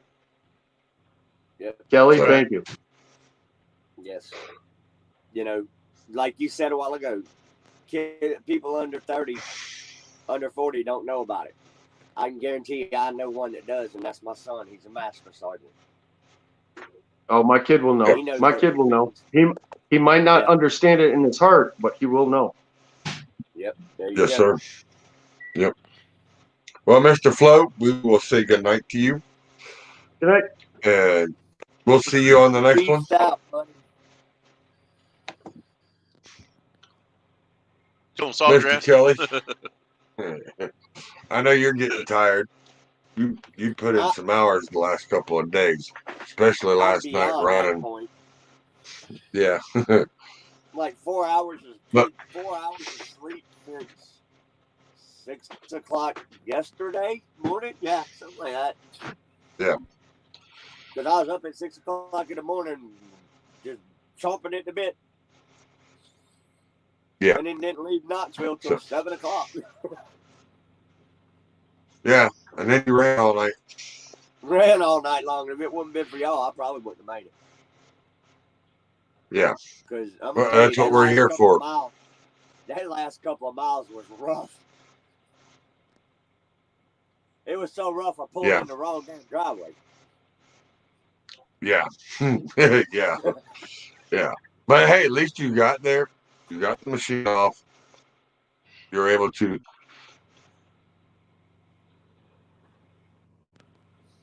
and get the load off. I got this. My phone over here or my internet's going off. I got a bunch of other stuff going on. But Kelly, we will see you later. I hope you don't have any more issues with the truck. And we appreciate you and tell your son that we appreciate his services to our wonderful family here that we have in the trucking brotherhood that we got. Oh yeah. But I will talk to you here in a little bit. All right. All right, later, brother. Later. Mr. Big Jim, Mr. Big Jim. Yes, sir. Sir, it's been a while since I've got to have you on and be able to get your wonderful wisdom that you do have. And anytime you want to come on, just holler at me. We'll be more than glad to have you on here and give about some of your wisdom and stuff that you got going on. And we will be over here, me and Mama, we will be praying for this driver and hoping for him for a speedy recovery. Pray for that family too. And hopefully maybe you get a chance to talk to him. Yeah. I am. Pray for that family We will be too. praying for him and his family. Yeah. But will. I mean, the family of that lost Definitely. that driver, that four-wheeler. I mean, yeah, that's devastating. Yeah. You know, I don't just think about it. It affected everybody. Yes. And that's important for all of us to know. And I thank you for that. Thank Mama. Yeah, not a problem. We have no problems doing that. And that's just what we are about. You know, we are a loving family, and we open our house and our home and our hearts to everybody out here and everybody that's on this panel that we had this time and the panel before, and everybody out here that reaches out and talks to me and everything. We pray for y'all. We love y'all. Mama enjoys it when you guys come on and talk whenever we do the video chats. So I mean, that makes her the highlight of the day because she gets to talk to other people besides me. And that's what makes it fun. So, Mr. Big Jim, we will see you later, and I will be in touch with you too, sir. You have a good Yes, night. sir. Be safe out there Thank you, sir. since you're driving. How much longer are you going to Oh, be yeah. driving? Another 2 hours, 3 hours, if that. All right. If you have any issues, holler at me. I'll be up. You got it. I'll answer the All phone. right. You know how it is. Oh, All yeah. right. Later, brother. All right, sir. Later. Well, everybody, you've seen everybody and what was going on. I got a couple of videos that I'm going to throw out real quick, and we'll do the finishing up on it. I do have a photo that I really like, and I really like this, and it means a whole lot to the trucking side of the industry. It's actually, that's America shining its light on the trucker.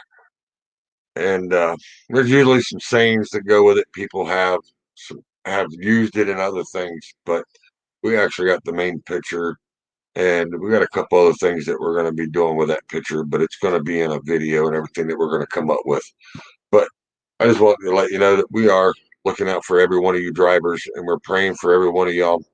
And I mean, even down to Mr. Dennis Hicks, Justin Williams that was on here tonight. There's his ride, him with his dozer.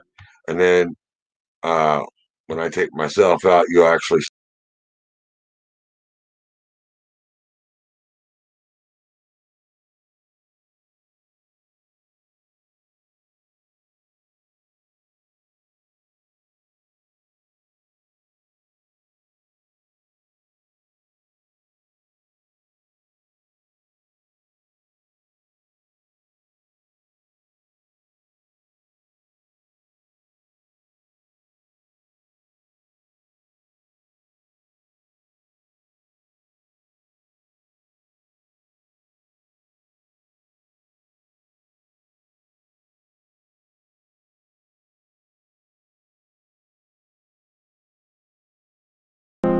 Truck drivers don't talk about how hard it is to walk out the front door, knowing it could be weeks before we see our families again, or how we promise our kids we'll be back when we know there's a chance that we may not. Calling up an old friend to talk about old times, but all they want to talk about is last weekend when you were 1,000 miles away. Working a long 14-hour day, backing in and shutting down. Open up social media just to see family and friends gathering. Makes you feel like life could go on without you. These are the burdens that we bury.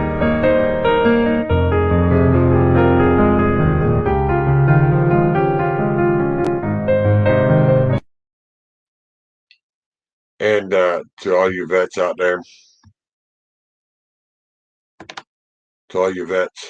this one goes out to you. And that we love you guys. We appreciate everything you do and giving us the freedom to be able to do what we do. And this one goes out to you. It's a little short, but it goes out to y'all. Free